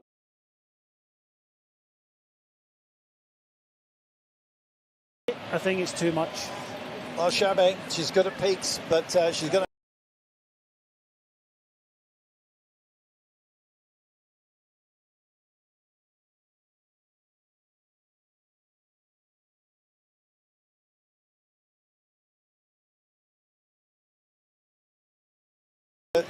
almost climb Everest, I'm afraid, if she's going to make it home.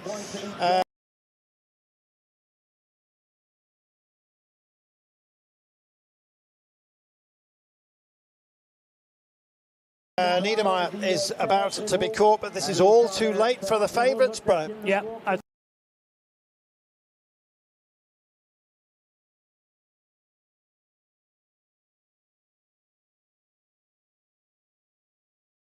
Rouse have done a terrific job there, tried to launch Shabby, but unfortunately, it's not meant to be. They're starting to look at each other.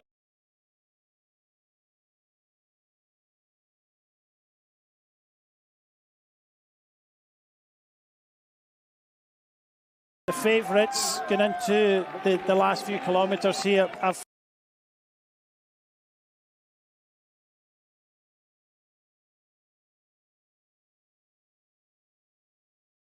counted themselves out of this. The world champion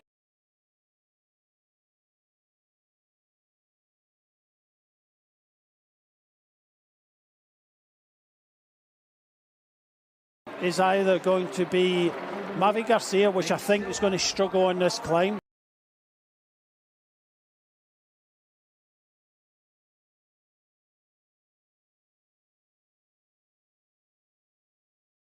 But it's going to be either Naim Fisher-Black from New Zealand or Magdalene Valeris from Canada. And once again,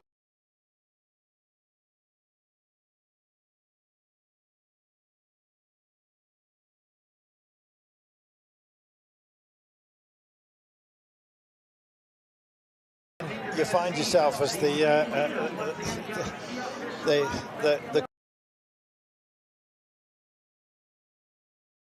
contemplation of how it all slipped through their grasp is now being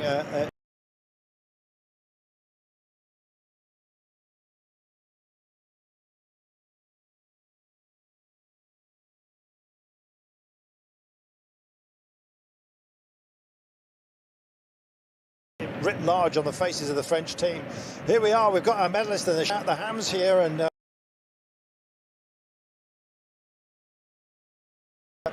Mavi Garcia